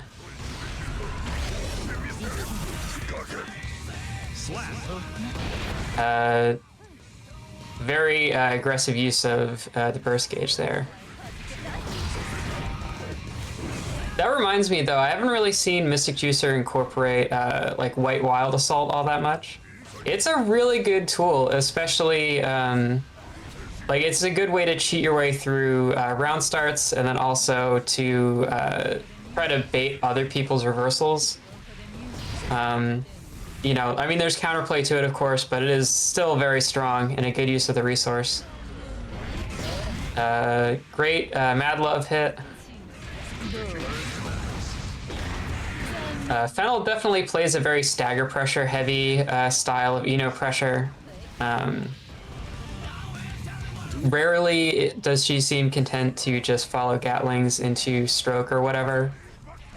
So it's definitely tricky to predict what's coming next and get like solid reads off.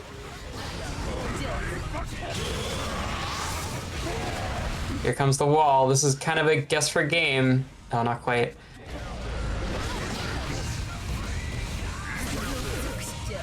And the Flick takes it. Mystic Juicer still down around. So Fennel has plenty of time to adapt still.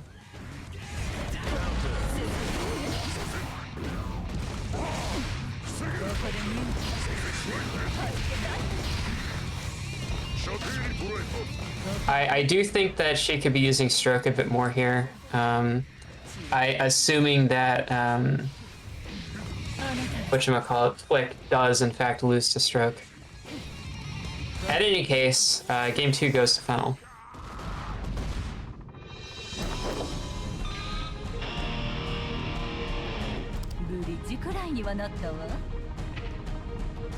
Yeah, as Nettle points out in chat, Fennel definitely going for very throw-heavy style of pressure here also. Change society. Duel 1. Let's rock. Leona's comment in chat reminds me of a shitty Ask Science thread from forever ago, in which the joke was, does the 5-second rule apply to soup? Please send help.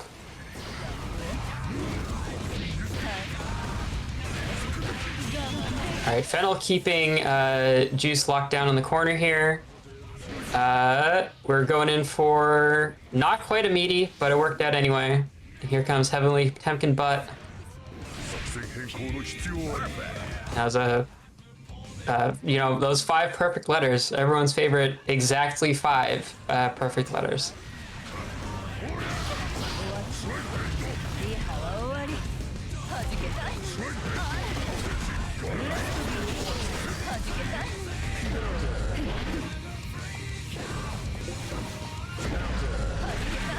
We hit 6P in this house, you know.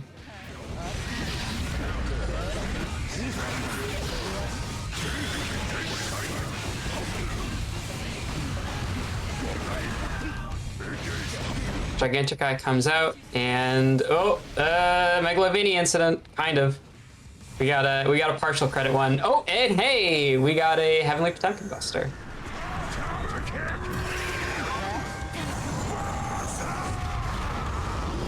That does quite a bit of damage. Whiff throw versus whiffed air throw into real Megalovania. 0 days, etc.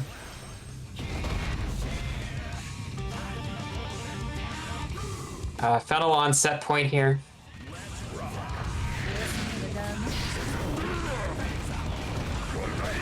Doing reversal throw against Eno is very dicey. Sometimes it does work, clearly. But just by the nature of her usually kind of being up, like upways, doesn't tend to work it the way you expect it to a lot of the time.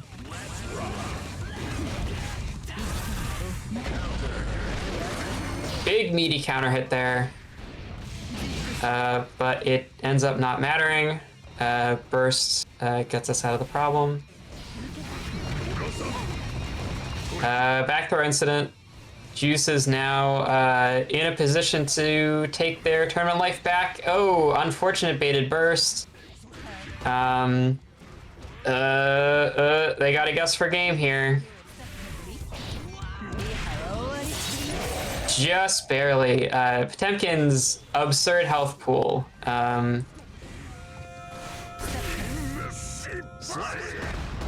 Carries him through the wall break, but Fennel is able to pick up the last hit in a small scramble. Congrats to Fennel.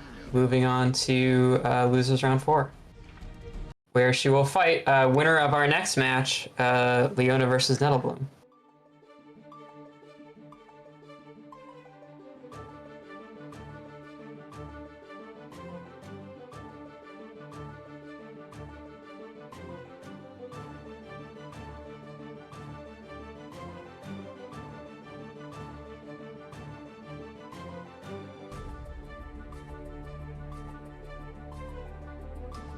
All right, looks like Fennel is stepping away for a moment. What else is there to say? I know Nettle really does not like Johnny or the Johnny matchup.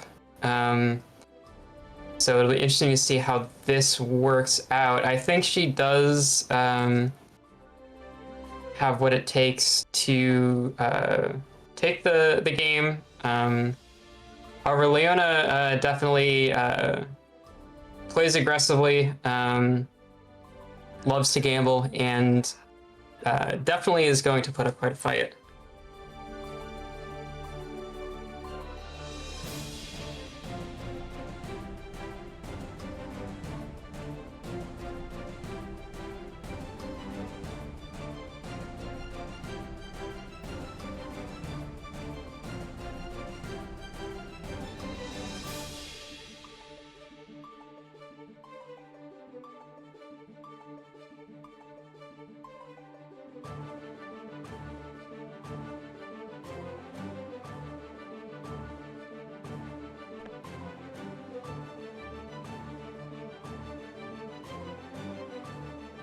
One thing that I'm sure Nettle will deliver on, that I've been bugging it about for quite a while, is do sword loops. Do like the real SQ loops. They're very strong. You will kill people with them pretty consistently. Yeah. And like what's nice about sword loops is they're super accessible. Yeah, they're accessible. It's a fun series of inputs to do, in my opinion, and they require very specific counterplay that usually involves spending a resource. So very, very, very, very strong. Yes. And I feel like it's something that Johnny is going to struggle to get out of the corner with. He's got no regular reversal, and he doesn't have any buttons that, as far as I know, will beat low sword toss. Yeah, and because he can't dash block, getting out of like sword, like any kind of sword pressure is going to be fairly tricky. Because he has to either kind of hold it or go for an aerial approach. Yeah.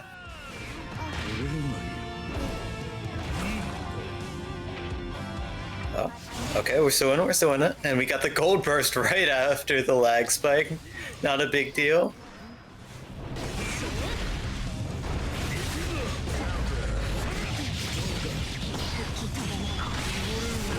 And both reversals simply clash with each other. Leona's the first on the draw in the scramble. Nettle's not out of this yet. Getting that back throw to take control of the situation. Now we're seeing sword loops. Not quite well enough timed on that meaty, allowing Johnny to get a counter hit. Oh, blocking that burst. I like to see it. Hard to punish from that kind of range, though. Yeah. At best, maybe Ramble could throw the high sword or something like that. Yeah, that is take her out. That 6K moves forward so fast, it can be hard to expect it. Round start Daro is quite a gamble. Yeah, it does not seem like it's very in Ram's favor.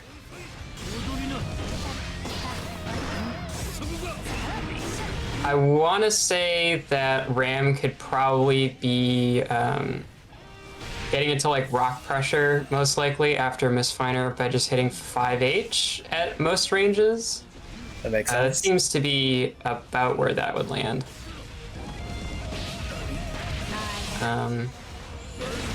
Misfiner isn't that punishable, but Yeah, that move is Johnny's pretty definitely minus punished, after it. though. Alright, Red Roman cancel to make the Sabrobato safe, go straight into the charge dust, and we're gonna eat that burst, it's fine. They've got no life, they've got no burst, and Sabrobato for the win.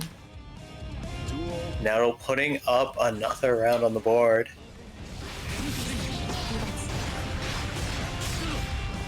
Yona quickly pushing her opponent to the corner, but gets thrown in herself. Now she's got to play defense against Ram, and you're pressing buttons. That's not how you play defense. Not quite the choice in that exact situation. And once again, pressing on Wake Up right into a Mordobato is going to allow Nettle to take the round. I can't believe that Mordobato hit that far away, but I know I've hit people from that far away. Yeah, it's like when you So- have both swords, it gets both a boost to its vertical and horizontal range, and it's just very funny. Yeah, notably very large, very fast reversal super. Yes. Johnny gets a pretty apt scoot straight past the rock there into a wall break. Yeah, I do think probably in most situations 6K is going to be Johnny's answer to the rock. Just move himself out of the situation. Good RC overhead. Alright, purple Roman cancels to keep the turn going. Ends it safely, alright.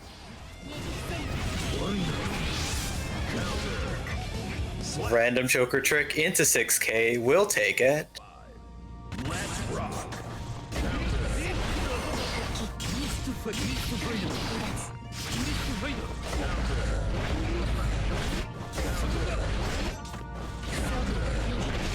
A lot of big counter hits here. Not immediately obvious how to convert from that range. Yeah. She's able to start off with the rock into the 5K, but I don't know if she can get anything further off there by going into Rekka or something like that. You might be able to do Daro from there, and then get Yeah, some at least plus range. Daro. And that you can combo off of with a Roman cancel. Like so. Ram should have enough advantage to take this in the next situation, but she's not able to quite get a kill off of that without the meter. Johnny once again pressing random Joker trick, but Ram's gonna run up after and get Mistfinered, putting things 1-1. Duel 1. Let's rock.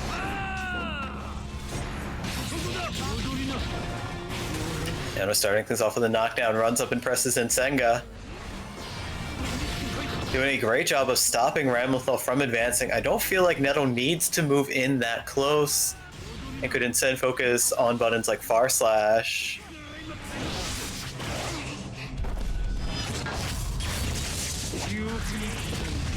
Yeah, Again, I think maybe- it definitely wants to. Oh, unfortunate cross up there. Yeah. Very good for Johnny, very bad for Ramlethal. Alright, once again we're hitting the rock, but not getting a lot of value off that. That 5H counter hit was going to be big, but Johnny is wisely going to burst away from it. Nettle is running this round with no damage so far, and it's got the wall break. Not enough meter to super though, so Leono's got another chance at this round. Dash forward into the Mordobato. Like we said earlier, Johnny cannot dash block, so he's gonna struggle in some situations where, for example, Giovanna could just like dash that and then FD when she saw the super.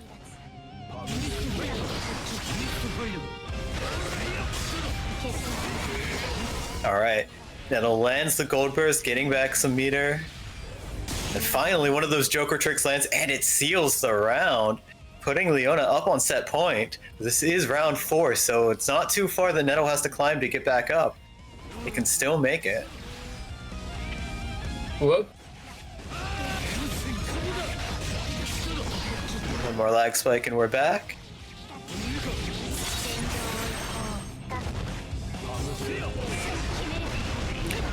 Uses the rock, counter hit 5H, bursts it again, same situation happening, but this time Johnny's got the life lead, and that is gonna take it.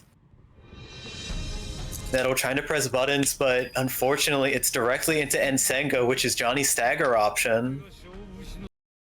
Yeah, very good pressure from Leona through that set. Alright, our next matchup is going to be a first to 3 set, as we are moving into winners finals. Oh dear. And that This is was going me, to isn't be it? Oh no. Havoc versus Dedipus, Giovanna versus Soul Bad Guy, or if she's unlucky, versus Chip.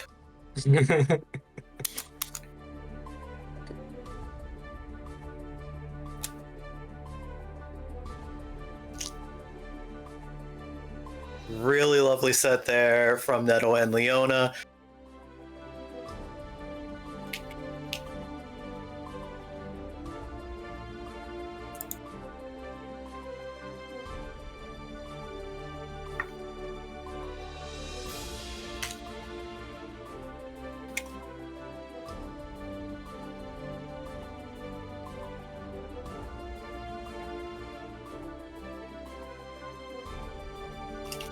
Alright. We're just waiting for Havoc to get back.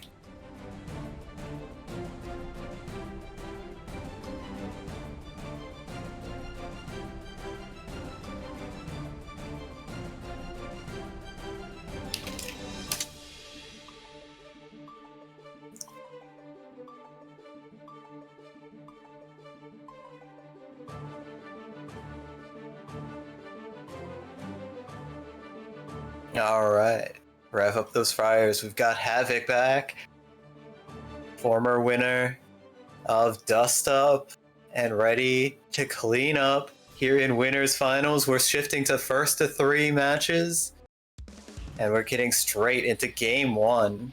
Plastic Women versus Havoc. We got Giovanna versus Soul Bad Guy. Pretty interesting matchup. Giovanna, of course, wants to stick to Soul like glue, and we're gonna get that punish right off a Night Raid, but not able to convert into a big damage combo here. We're looking to get some knockdown and start the pressure. Havoc spending his meter to burst away early. We get the normal throw. Tapping the toes to break that wall. Tyrant Rave to get the damage on the board, plus Okizeme. Run up, dash back. Looking for the reversal, but not taking the bait. And there it is. Both hits a Bandit Revolver. You gotta FD that if you don't want to die. There's another 6H round start. It's a pretty good situation for Soul. He gets you full screen and a fair bit of damage on the board there. That move comes out fast, it beats a lot of stuff, and even if it trades, he's ridiculously advantageous. But unfortunately, he's getting thrown into the corner. Counter hit. Big counter hit into the kill. Spending Wild Assault for that. Unfortunately, that is going to cost resources that's going to come out of this round. But you do want to confirm the kill as much as possible, so I can feel that. Dedipus on the back foot, getting blasted through the glass here. Heading over towards the Dark Forest.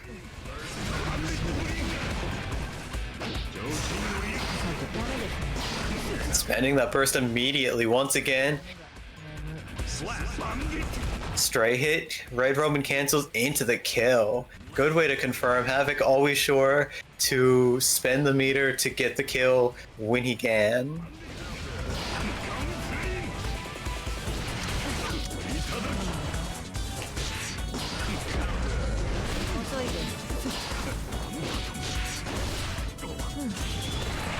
Alright, and we're supering through the wall. Gonna get that knockdown plus the positive bonus. It's a good chance for Dedipus to take the round, but we're wire seeing to keep her from starting her turn. Red Roman cancel off the 6p. Not spending that burst. Dashes up and gets grabbed for her troubles. Tries the deflect shield out. Soul's gonna keep moving forward after that and run directly into a 2k, taking us to duel 5. Havoc up on the burst. Dedipus does not quite have it. Doing a great job of keeping Soul in the corner here. Making good use of the command dash version of Travail.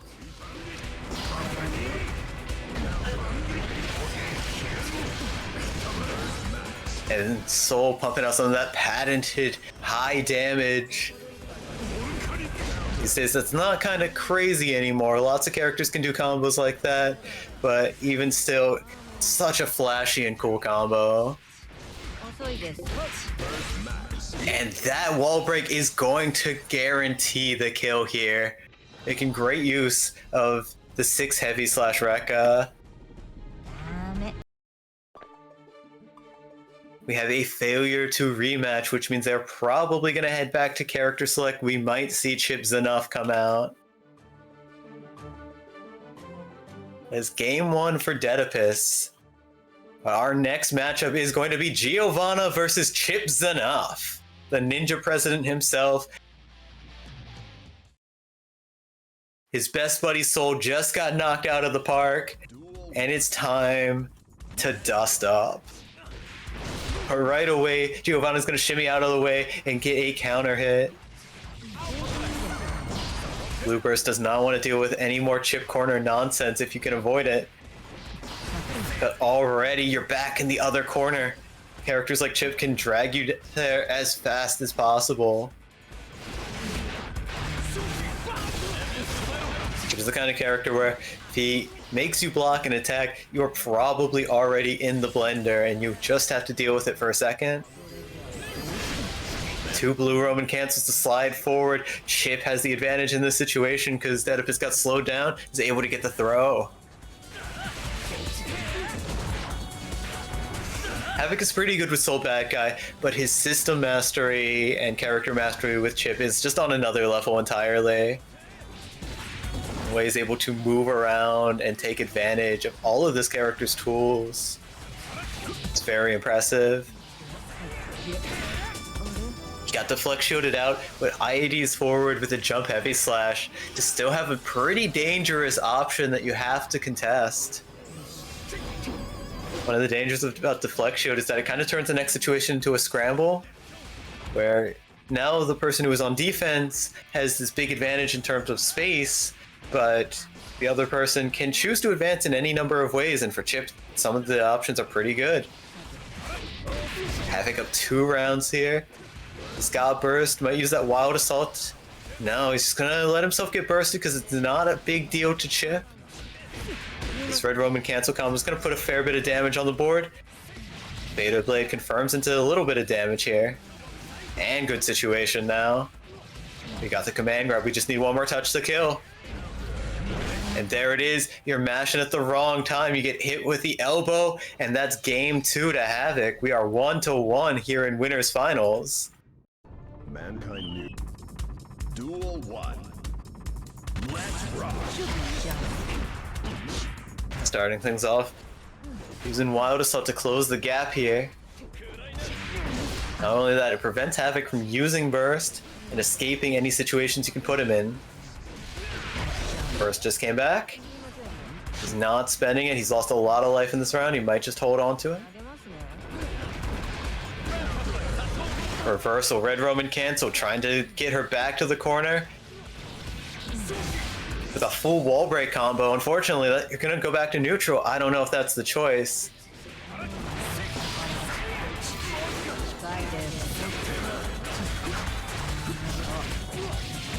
Lands the command grab. Geo just needs one more touch, but she can't find a way out of the blender. She's gonna hold on to that burst and carry into the next round. Havoc's gonna take this round.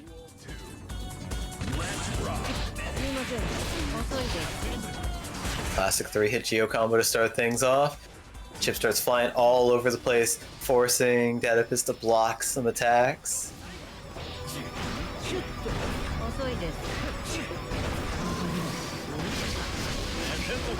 Purple Roman cancels forward after a block string to extend the turn, but gets thrown into the corner. Nasty place to be. Chip is not going to use any meter to break that wall, but you are just one touch away from death. 5H into the Wild Assault. It's a great combo and a good situation after for Geo, but unfortunately, she whiffs a throw after the guard crush and gets punished for it. 6-piece Chip out of the air. Gets a wall bounce, but accidentally puts herself in the corner. Uses that opportunity to side switch the flip kick. Incredible mix-up by Dedipus, but she gets thrown into the corner with a back throw. Command grab simply whiffs, and it's Geo's turn to try to press buttons. Regular tap dust does not have meter to get out of the corner with it. So unfortunately, Chip is able to take control of the next situation. Alright, that's one round up for Dedipus.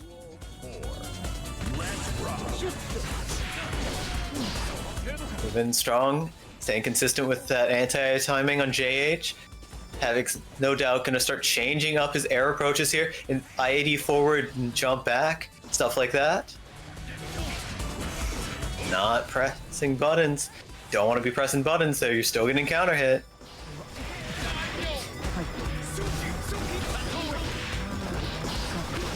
What's tough is sometimes you gotta press buttons to get out of his pressure, but if you press buttons at the wrong time, you end up with one of those big counter hits that lets him reset into his next pressure situation, and Havoc is gonna roll on through the wall and land that last hit for game 2.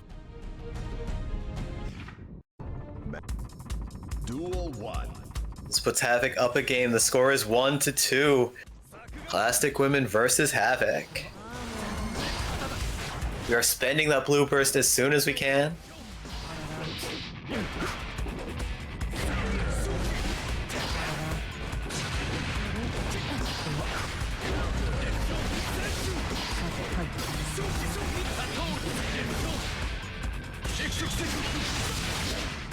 That mix-up is intense, and it is going to hit Havoc the next situation.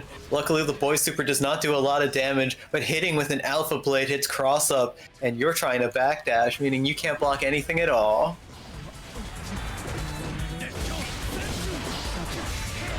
Land another clean hit with that Rekka. Dedipus needs to watch out for the Rekka series, but is able to mash correctly on the Gamma Blade, taking out the clone. But still, just one jab. Finally, she's out of the corner, trying to change the situation around. But like I said, if Chip is able to make you block even a single attack, he can try to do a mix-up on you. And if that mix-up hits, or if you mash at the wrong time, and it gives him a free counter hit, he gets the party. And run up 2K is going to take that round. This is putting Havoc up on set point. Havoc takes this round. He will be going on to grand finals. Dedipus once again focusing on anti-airs here. Taking a decent chunk out of Chip's life, and then using Deflect Shield to push him away. Deflect Shield may be a good option against Chip in general, as it blocks high-low and it knocks him really far away. But this pressure we're seeing from Havoc is insane. The high-low, the close slashes to keep the frame advantage. Blue Roman cancels forward, sees Zanseroga coming. Havoc is going to press another 50 meter and spend all of his bar to get out of a bad super. And it works out. He's able to finish off the round clean without taking an unnecessary punish. That is the round 3-1 for Havoc. Dedipus will be moving down to loser's bracket.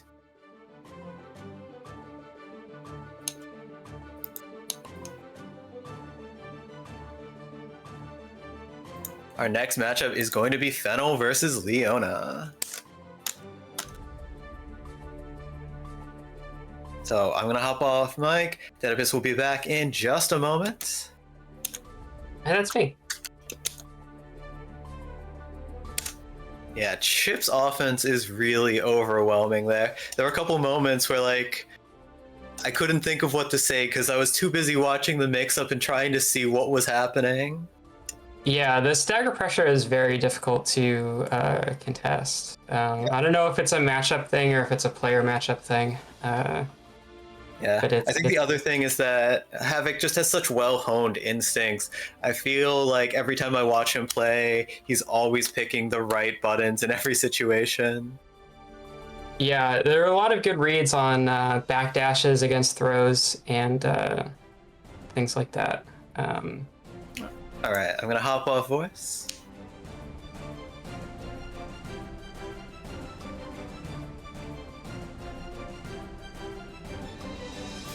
All right, so we got Fennel and Leona coming up. Definitely server regulars, tournament regulars. A lot of history here between these two players that I have not been around for, so I can't really comment on it. But we'll see how this works out.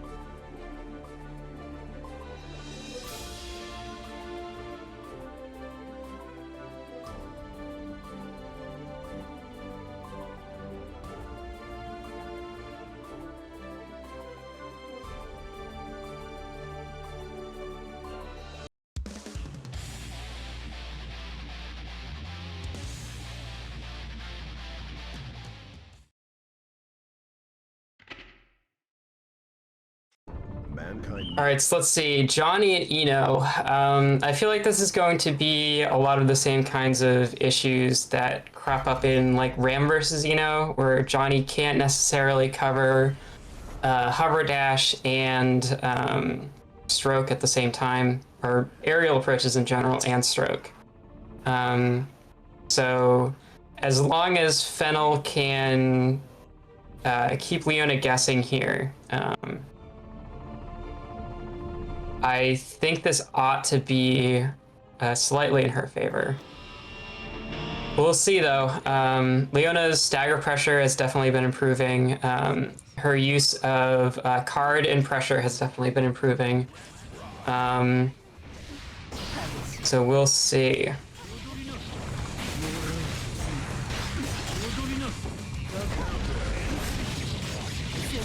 Great low profile, I suppose, there on 6K. Oh god, I was talking to Leona in a lobby a couple nights ago, and she was saying like, oh yeah, one of the things I really want to do is like get better at grabbing people when they hit like air buttons too high up or whatever, and they're kind of minus. But that's such a dangerous game to play. I don't know, I get a heart attack every time one of those things doesn't work. However, Leona pulling through and takes round one here.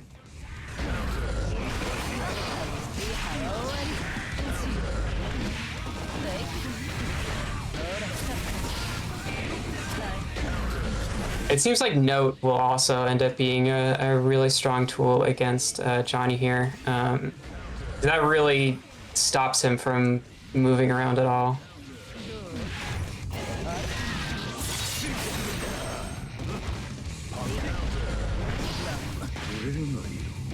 Yeah, 6K through HCL seems like a pretty strong option here. Oh, reversal, and oh, we got part of a punish. And card goes through Note, and that's round two for Leona.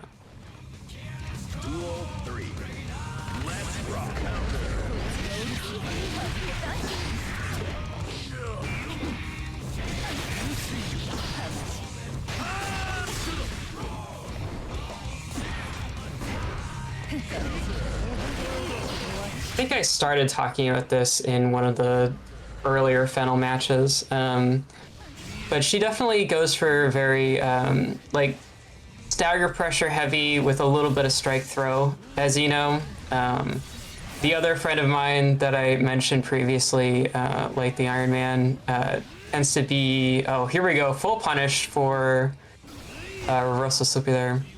Anyway, other Enos I play against with some frequency tend to favor like going through Gatlings and just going for like the high-low and some RPS and stuff like that instead. So it's always interesting to see how differently people can play to the same character. Anyway, Leona takes game 1. Duel 1. Let's rock. I believe this set should be back to best of 3.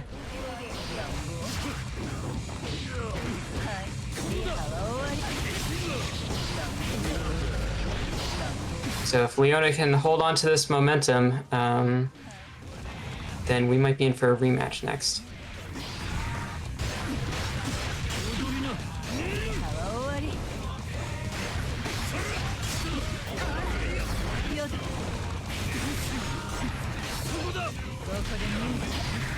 I think one thing that I've observed with Leona is that she does have a habit of kind of doing the same string every time. And Johnny is definitely a stagger pressure character. He definitely needs to mix up the way that he's handling things and, you know, do misfiners at odd times, do like misfiner dashes to whiff punish things and to get to safety. And of course, TK misfiner is cranked. So if Leona were to add some of these things to her autopilot and pressure here, I think it would be a pretty huge level up, potentially. Although, of course, in the course of this matchup, she seems to be holding her own pretty well. Megalomania incident. Notably, that was a Megalomania against a reversal super, which is kind of perverse, but does work. And we still don't know who this guy's name is. I'm really wondering now. Oh, there's the taunt into HCL.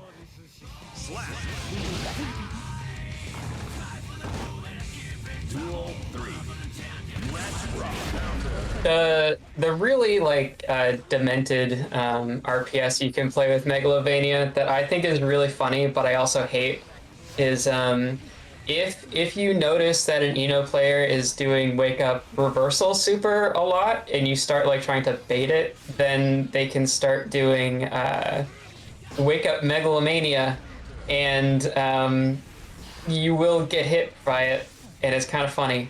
Eno is made of safe jumps and takes that round. And takes game 2. Sork to 1-1.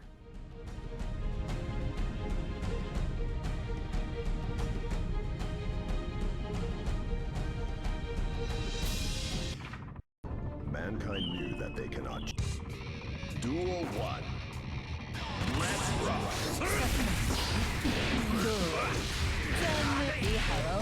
All right, that good old round start into almost a wall break combo.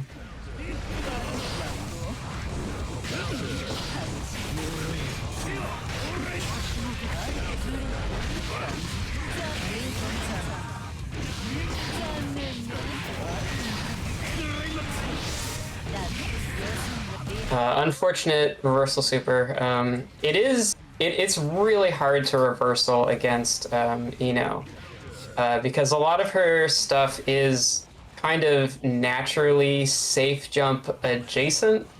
Even if it won't catch all reversals, it'll catch most of them, and it'll certainly catch like wake up buttons and throws and stuff like that. My special sauce in the matchup is it turns out that from about round start distance, meaty buttons will lose to Geo's like fake DP, which is really funny. I imagine that also applies to a lot of characters' 6Ps, possibly, depending on how the frame data works out.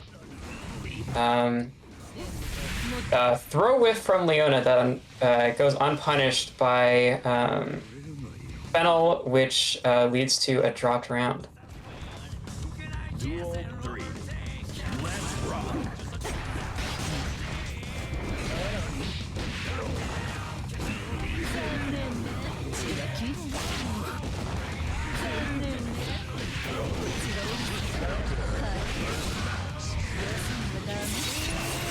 Mad Love putting in a lot of work here.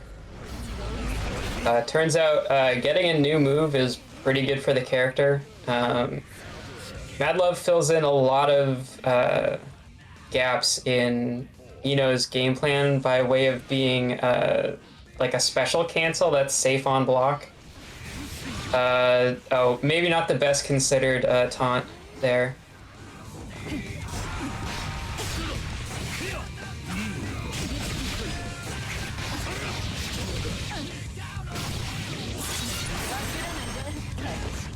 Leona sitting on a full stick of butter there. Probably would have been good to go for super wall break, but it's always hard to like adjust to those things if you get a weird hit and you've already buffered in the entire rest of the combo.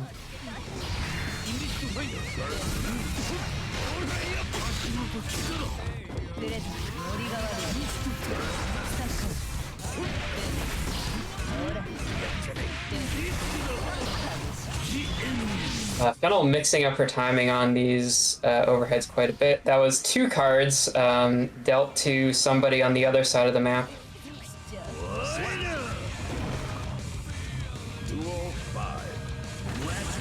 They might have a blackjack.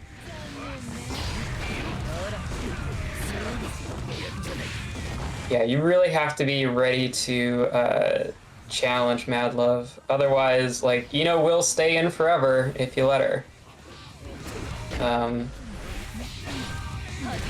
You shouldn't.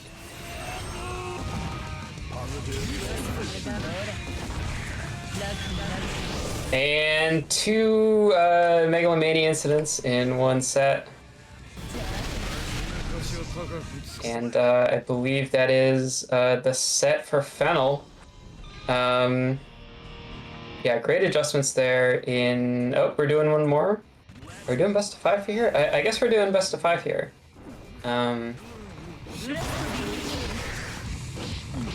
So we'll see how this goes from here. Best of 5 with this with the house rules here is like genuinely really grueling.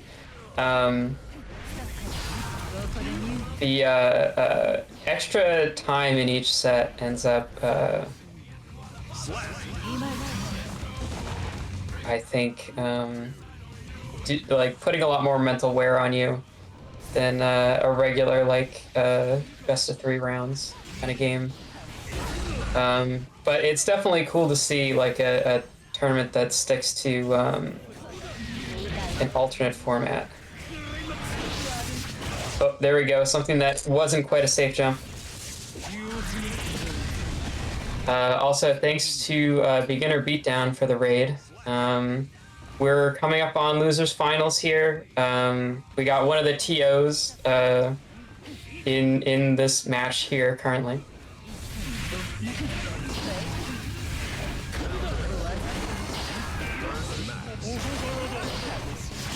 If you're not familiar with Dust Up, this is a mid-sized community tournament. We have a lot of casual lobbies that happen. Ozma will have a better rundown of things than I will, because I'm kind of just a guess here.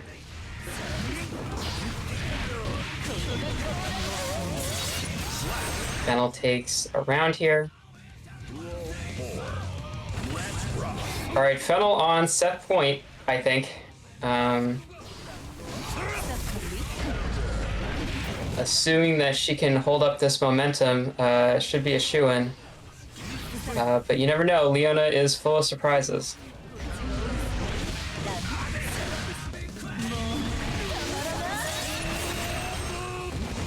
Wall break, guess for game. Oh, and we go for a taunt instead of Oki.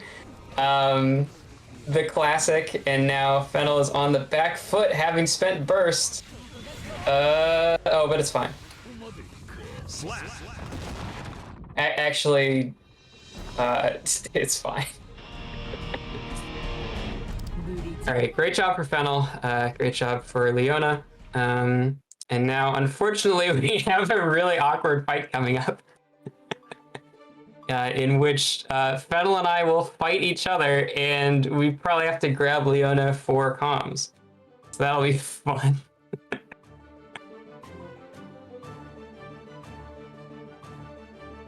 Yeah, just like Dedibus said, Losers Finals is going to be both of our commentators this month, so we're both going to hop off. We're going to have guest commentator Leona. I'm going to hop in the other room and pull her over. Hey, yo, what's good, everybody? All right, Leona, I'm going to leave this to you. We're going to get right into this match. Oh, this should be good.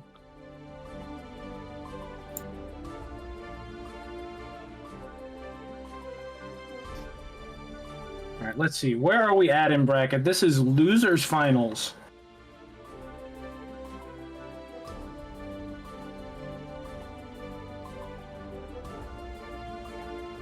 I don't know about y'all. Once you're ready, I think I'm good to go.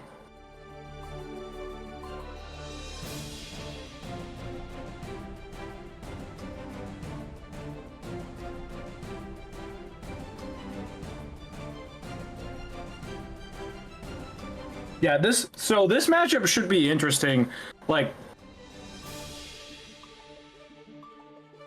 to me, from my perspective, watching these two play, it seems like Giovanna has a kind of difficult time dealing with the projectiles from Ino. But once Giovanna's in, she's in and Ino explodes. So we'll have to see how Dedipus and Fennel can manage their sides of this battle.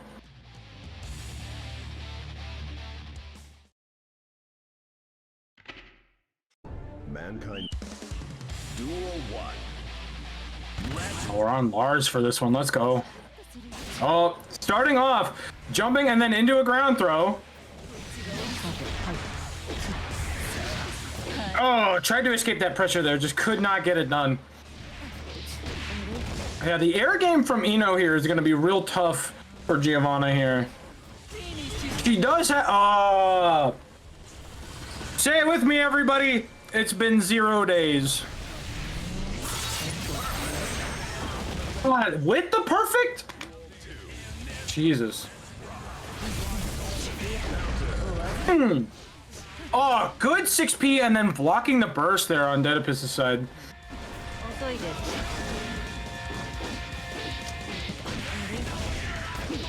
It's really hard to keep that pressure in there. Ooh. Tried to mash on wake up. Oh, good blocks. Good defense here. Oh, let's go. Combo into the RC. Yep. No wild assault there, but can we get it done from this position? You're so close. There you go. Nice job. All right. Round start 2K. Ooh, I think tried to DP out of that and just did not happen. Counter hit 2D from the Giovanna is real nasty. Leads to all sorts of combos. Basically anything you want from Giovanna comes from counter hit 2D. Ooh, into the overhead. With the mix. Into the wall break. Let's go.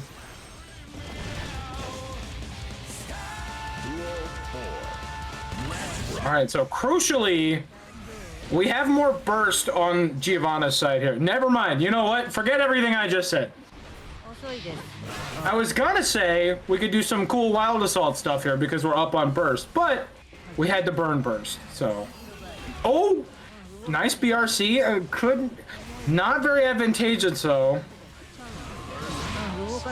Into the dash, into the throw. We blocked the drill. Okay. 2P to counter that one. All right. Yep. That's going to be, I think, yep. That is game 1 for Dedipus. Plastic Women. See, in this house, we love plastic women. Both the person and the idea. Ooh. Clash there, round start. Ooh, counter hit 6P. Gold burst. Okay, so we're gonna be building some extra tension here. We all know how much Fennel loves to super. Oh, I don't know if that was a dropped combo or if that combo just doesn't work, but it does not matter. Crucially, I don't think you needed to Wild Assault there, and that's gonna put Plastic Women behind. Oh, never mind. We're just burning Wild Assault anyway.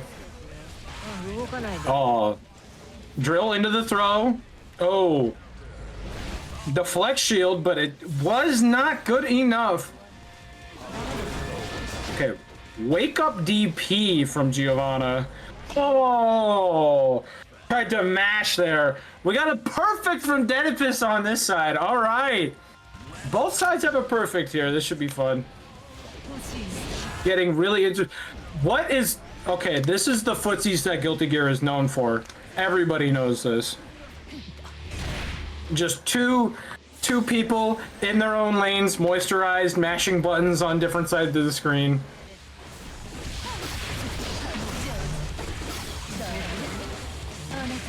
Ooh, just YRC into the throw, huh? Oh, good defense. Oh. Okay, had to burst there. Oh, missed the super. Oh. Yeah, unfortunately that hits high. Ooh. Okay.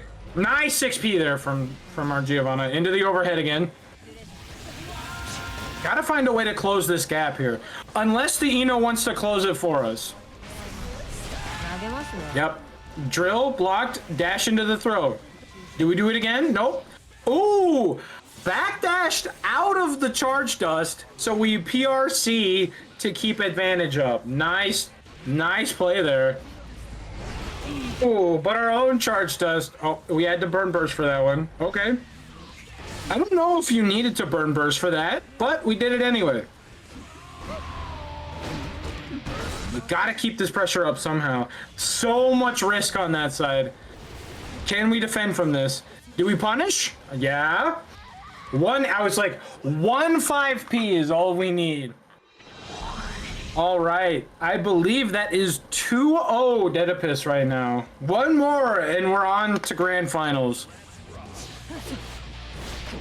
2K at round start again. Oh, the counter hit 6P. Oh. A dash into the throw. A Giovanna classic. That killed, huh? And another perfect. My lord. I thought they reduced the damage for season 3. I guess I was wrong. And we just got to do a weird little dance here. Nobody wants to be in a bad spot here. Like, both of these characters can blow up the other one if they get one touch, so we got to be very careful. Oh, the 5K to stop the dash. Oh, and the 6P counter hit. All right, we are on set point here. Counter hit 6P from Fennel is something that I understand greatly. Oh, but counter hit 6P from Dedipus is something that I also understand greatly. And Fennel fight her way out of this. Ooh. Alright, into the overhead. Yep. Oh, we missed the throw! Oh. Hit by the drill. Oh. Did not get all the way, and that's gonna do it. That's gonna be it. That was ridiculous. An absolute showing from Dedipus. Wins. That's it, baby. 3-0 for Dedipus.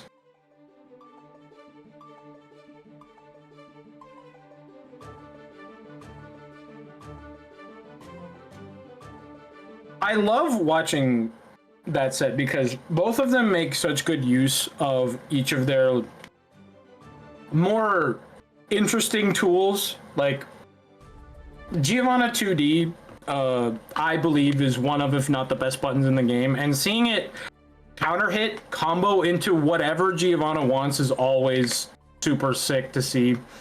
And then Fennel always making really good use of Ino's air movement all the time.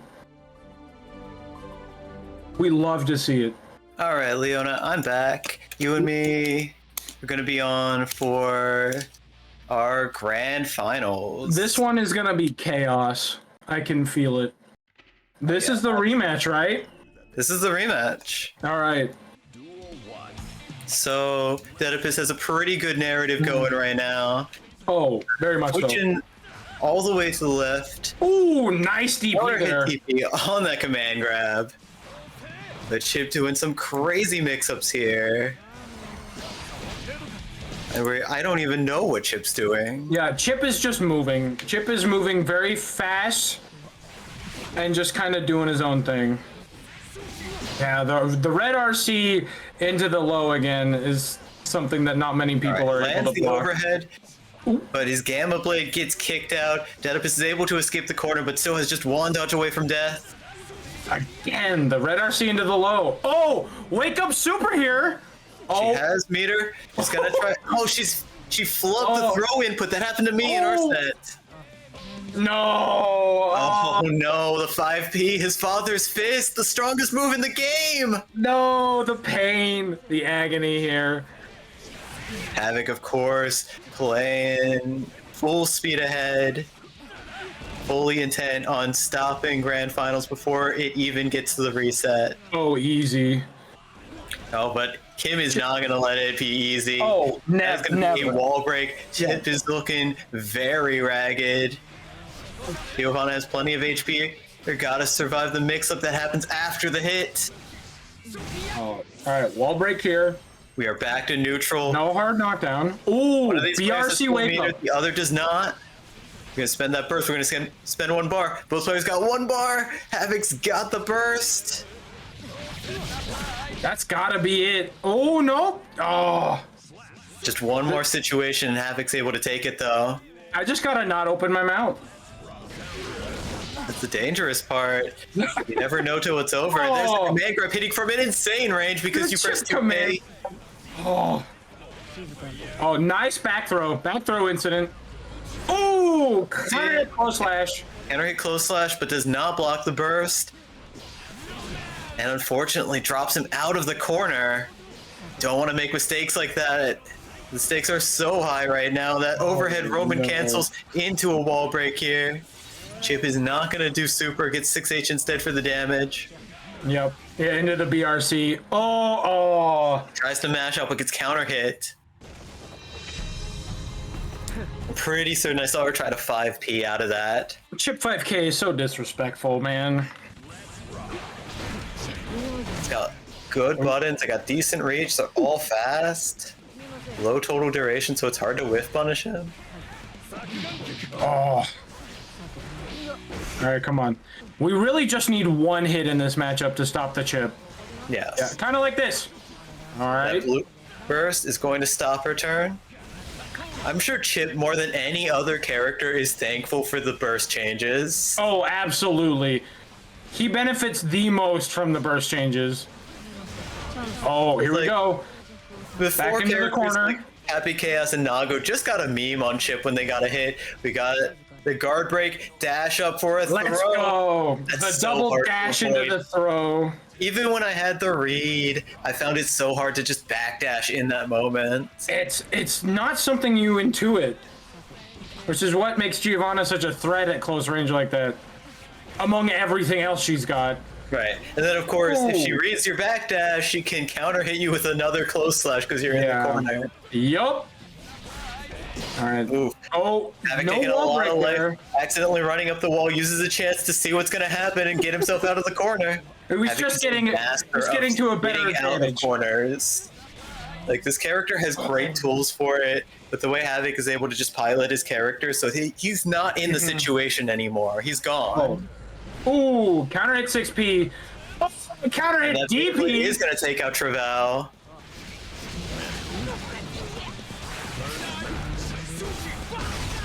Oh, deflect shield is the Shield on the overhead. overhead, but accidentally puts herself in the corner. Not a good place to be. 'Cause there's that 6H counter hit. Tried to mash on wake up again. And just got caught not blocking. Maybe looking for an overhead there. I mean, realistically, would you have blocked that? No, I usually lose the Havoc. Same. Another thing is, Havoc's pretty Ooh, fresh. Had nice a pretty big DP. downtime between matches. Oedipus is coming into this straight off the I Eno know. matchup. Yeah. Havoc went to go get dinner. Like, he's had plenty of time to refresh and be ready for this. Grand Finals privilege. You can go get I know. tacos. Yeah. Oh, YRC, okay. Into the back throw. All right, we got the back throw. Oh. All right, and that overhead. Havoc has been relying a lot on just getting knocked down and doing IAD jump heavy. Yeah, it's really putting in work. Yeah, because it's like, what are you gonna do? 6P him? Absolutely not. You're You see what she terrified to do does? that. Because like, what if he does Alpha Blade? What if he does dash up 2K2D? Yeah, if you 6P chip, you're very likely exploding from the move that was not gonna be good in that situation anyway. Right, and that's what's letting him get away with just IAD forward jump heavy so often. Oh. Managed to block the second low, but could not block the high. Oh, this is...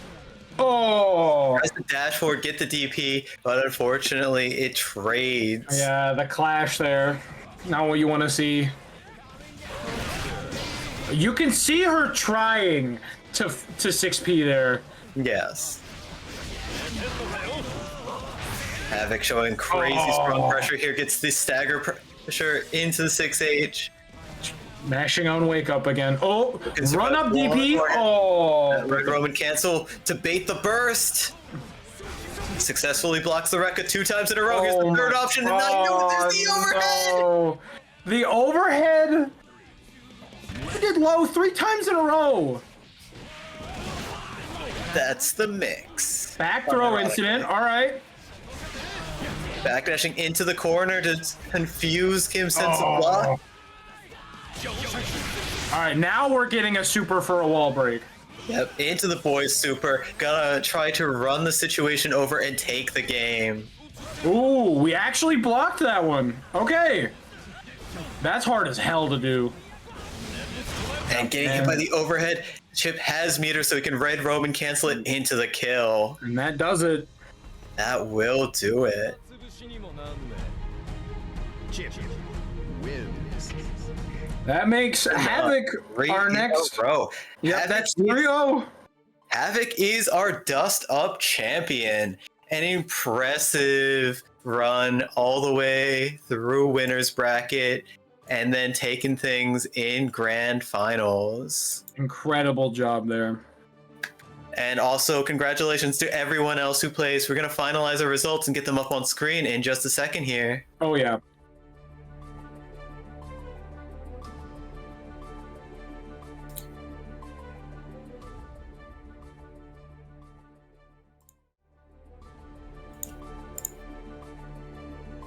All right, so that is our final bracket. If we refresh the page here, we'll be able to see our final results, our top 8. But taking first place with a 4-0 is Havoc from Team Splash. Number 2, 4-2 is Dedipus. My co-commenter. Give up some applause for Dedipus. Yeah. Good One performance in commentary show. and in bracket. Hell of a show today. Third up with the bronze medal is myself, Penalty. Pretty good. Hey. And fourth place is Leona. We got all of our commentators into top 4 somehow. Yeah, we colluded to get here, right? Right. We colluded with Daisuke Ishiwatari and Katano, director and producer of Guilty Gear Strive. Yeah, even though we all ended up fighting each other in bracket anyway.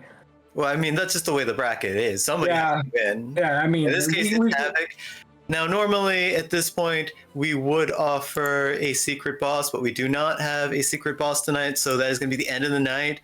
I'd like to thank everyone who came to the stream. Thank you so much for watching. You've made this a great night. All of our contestants, as well as everyone who hangs out on Lars Canyon. Thank you so much. It's been an excellent week again. This was a blast, as usual. What did all of you think of the bracket? This week was, or this month was a lot of fun. Yeah. We got some weird matchups that I don't think we get to see very often. Yeah, I think a couple bracket runs that surprised me. Nettle had an incredibly good performance. Nettle's playing out of its mind. And then Mana finally took a win off of 27 in bracket, which was one of his personal goals. So shout outs to you, Mana. Nice showing this time. Finally over. over. Unfortunately getting knocked out before we could have our usual wife fight. I know. No wife fight this month. No wife fight.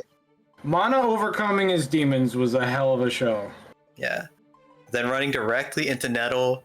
We got to see some good beginner gameplay from day one patch. Definitely has put in a bit of time in the game since last month and is starting to get a grip on things. Unfortunately, just happened to run into two very experienced players in bracket. The way things are. It was making very good use of the Testament teleports. Yeah, I definitely like that use of space. Yeah.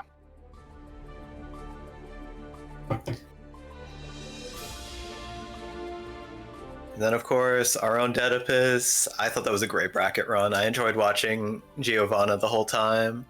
But Giovanna's always fun. Gonna run Street Fighter 6, and I think 2 weeks from now. I believe we have a challenger approaching. Do we have a challenger approaching?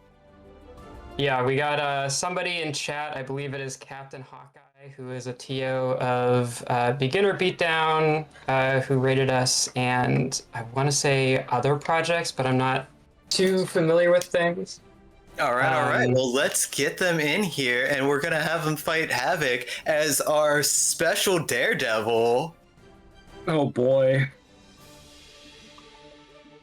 See, here we go. We have another Eno. All right, so we got Captain Hawkeye as Eno versus Havoc as Chip Zanoff. Always got to root for Eno in the Eno-Chip matchup. Always. Oh, I love that color on Eno. Blue burst to get rid of the boys immediately, using Mad Love to take the space.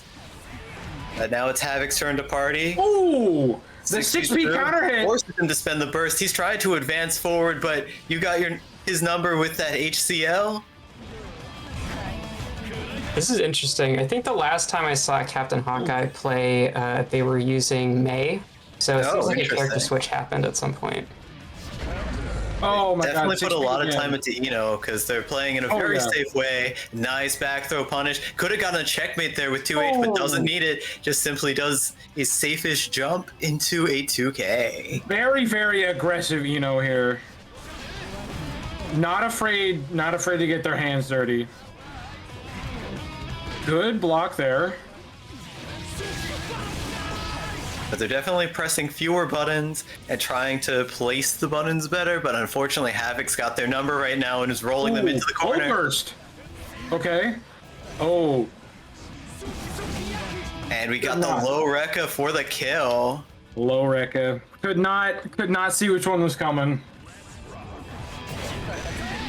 Having a hard time with round starts. His Chip backs away, but gets thrown into the corner in his troubles.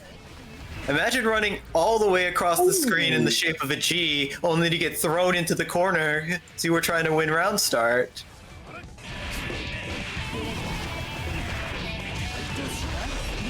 Oh, out of sight into the conversion. Carry combo. Oh my god! Just one touch, and then Note is gonna break it. Stylish finish. Break the wall with the Note. That's BM. Note the wall break is BM, but it's like a little kissing on the cheek. Yeah, that's why it's BM. She can, of course, also just break you through the wall with a little kissy. That's true. She does have Yeah. at least one of those that she can throw at you. At least one, maybe She has two. a literal poke on 5P, if that's more your style, but I do like to blow kisses at people. And there's Chip Zaneth running offense. Nothing out of the ordinary. Cold burst, but Chip is just at the top of the screen on his way to the moon. We are ready to go to Eastern Kingdom space. apparently has a space program, and he's the astronaut. Chip does everything for them. Please, Mr. Kennedy. He doesn't do don't get paperwork, into outer though. space. No, he has a secretary for that. Yes. Oh, did not read the low. All right. Boys super to break the wall, which means Chip is in a massive advantage here. Like it says, just needs one knockdown to steal the match, but unfortunately that far slash is not it. All right, game 1 to Chip. Duel 1. Thank you, Gwen. BM is epic. You're so right. So true, bestie. That gold burst is very tragic. It's no Ooh. reward out of it. 6P doesn't block the burst after, and you're getting 2K, 2K, 2K, Thank you, Leg 2K. Combo. Doubled by 2K. What is That this looks like a character? Gecko combo. What is this character? He's a ninja. Oh yeah, I forgot. Yeah, ninjas Yeah, can just this is juggle you with their Hokage. bows. Oh! Got the PRC into the full screen dash. I do like the PRC into funny movement. Oh, it's so good. I think both of these characters can do it, right? Chip has Yes, one they of those both too. can. They both have different ways. Ino's new move, Mad Love, gives her a really funny PRC, but she can also do it off of her dive kick bounce. Nice deflect shield there. Very good, very good. Havoc still hasn't taken a scratch. Oh, there we go. There's a scratch. We found the scratch. We gotta take him back All into right, the no auto boys bomb. this Oh, time. Oh, There it is. we did it There we go. Let's go! You love to see it. Yeah, so the now has a wonky, super like- command dash. No big deal. Yeah, no big deal. It only requires 50 meter. It's 50 meter to do like an amped up version of Assault. Yeah. The wonky, like, fast RC movement physics are definitely one of my favorite things about this game. Yeah, It's I so- think it's one of the it's so things that good. gives the game that kind of janky texture that fighting games need. Oh Yeah, yeah. exactly. Like, It lets you do things that don't look like you should be doing them. yes. Yeah, And I feel like that's where fighting gamers thrive. Here come the boys. Yep. I feel like a big criticism of this game when it first came out, before people knew like what the janky parts were, was like, oh, it's too polished. Things work the way the developers intended them. Too polished. I mean, that's literally why people didn't like this game over Exit. They wanted a jankier game that was wild and unpredictable. Imagine a game being too good, actually. But speaking of too good, actually, Havoc's taking another game on the board. Hawkeye definitely had Havoc on the back foot for a while in the first round, but Yeah. I feel like like Havoc Havoc has is got something. such a strong momentum lead right now. Havoc is Oh, yeah. definitely one of those players like Juicer who is able to push the momentum of the match and just like keep it swinging between rounds. Well, yeah, it's like we were saying earlier. He went to go get dinner in between rounds. Like, he's fueled up and ready to go. Oh, nice wake up Alright, there. runs right into Fortissimo.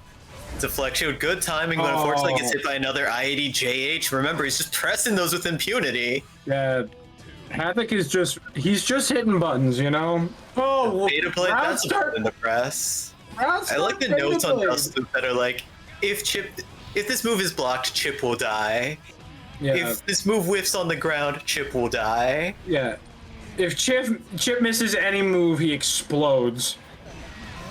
So he just has to outplay his opponent. Easy. Oh, God. That 6P was beautiful. Making really good use of the 6P in this matchup. Yeah. Unfortunately, that far slash is gonna get counter hit, and Chip is enjoying all that damage you're giving him. I think he's just having a good time. He's out here doing all these flips and shit. Like, He's just having fun. Oh, I see. We're both going for weird movement tech. You know, the first rule of being a ninja is to have fun and be yourself. It is true.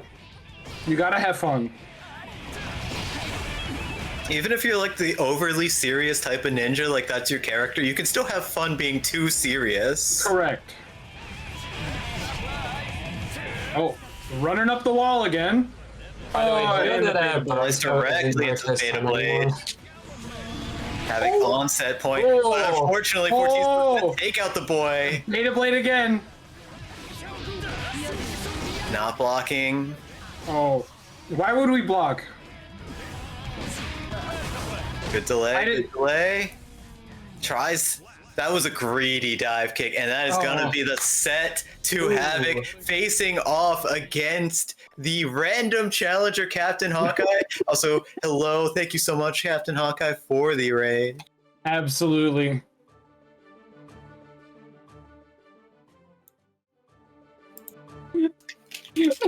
Thank you, Juice. The Virgin Hokage versus the Chad 52K. Thank you.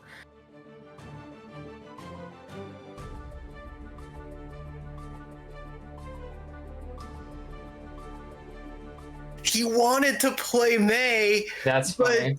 Their strive broke, and they were stuck on Eno. I mean, they had a really solid run with. They had a really solid run, and I was happy to see Eno because I didn't get the chance to fight my rival today. Put on a hell of a show.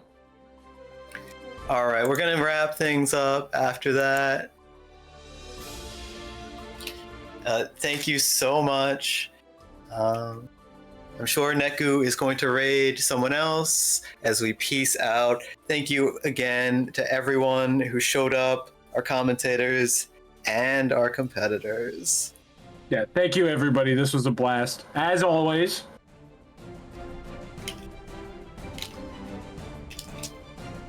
Peace out, and we'll see you next month. Have a good one, everybody. See you around, folks.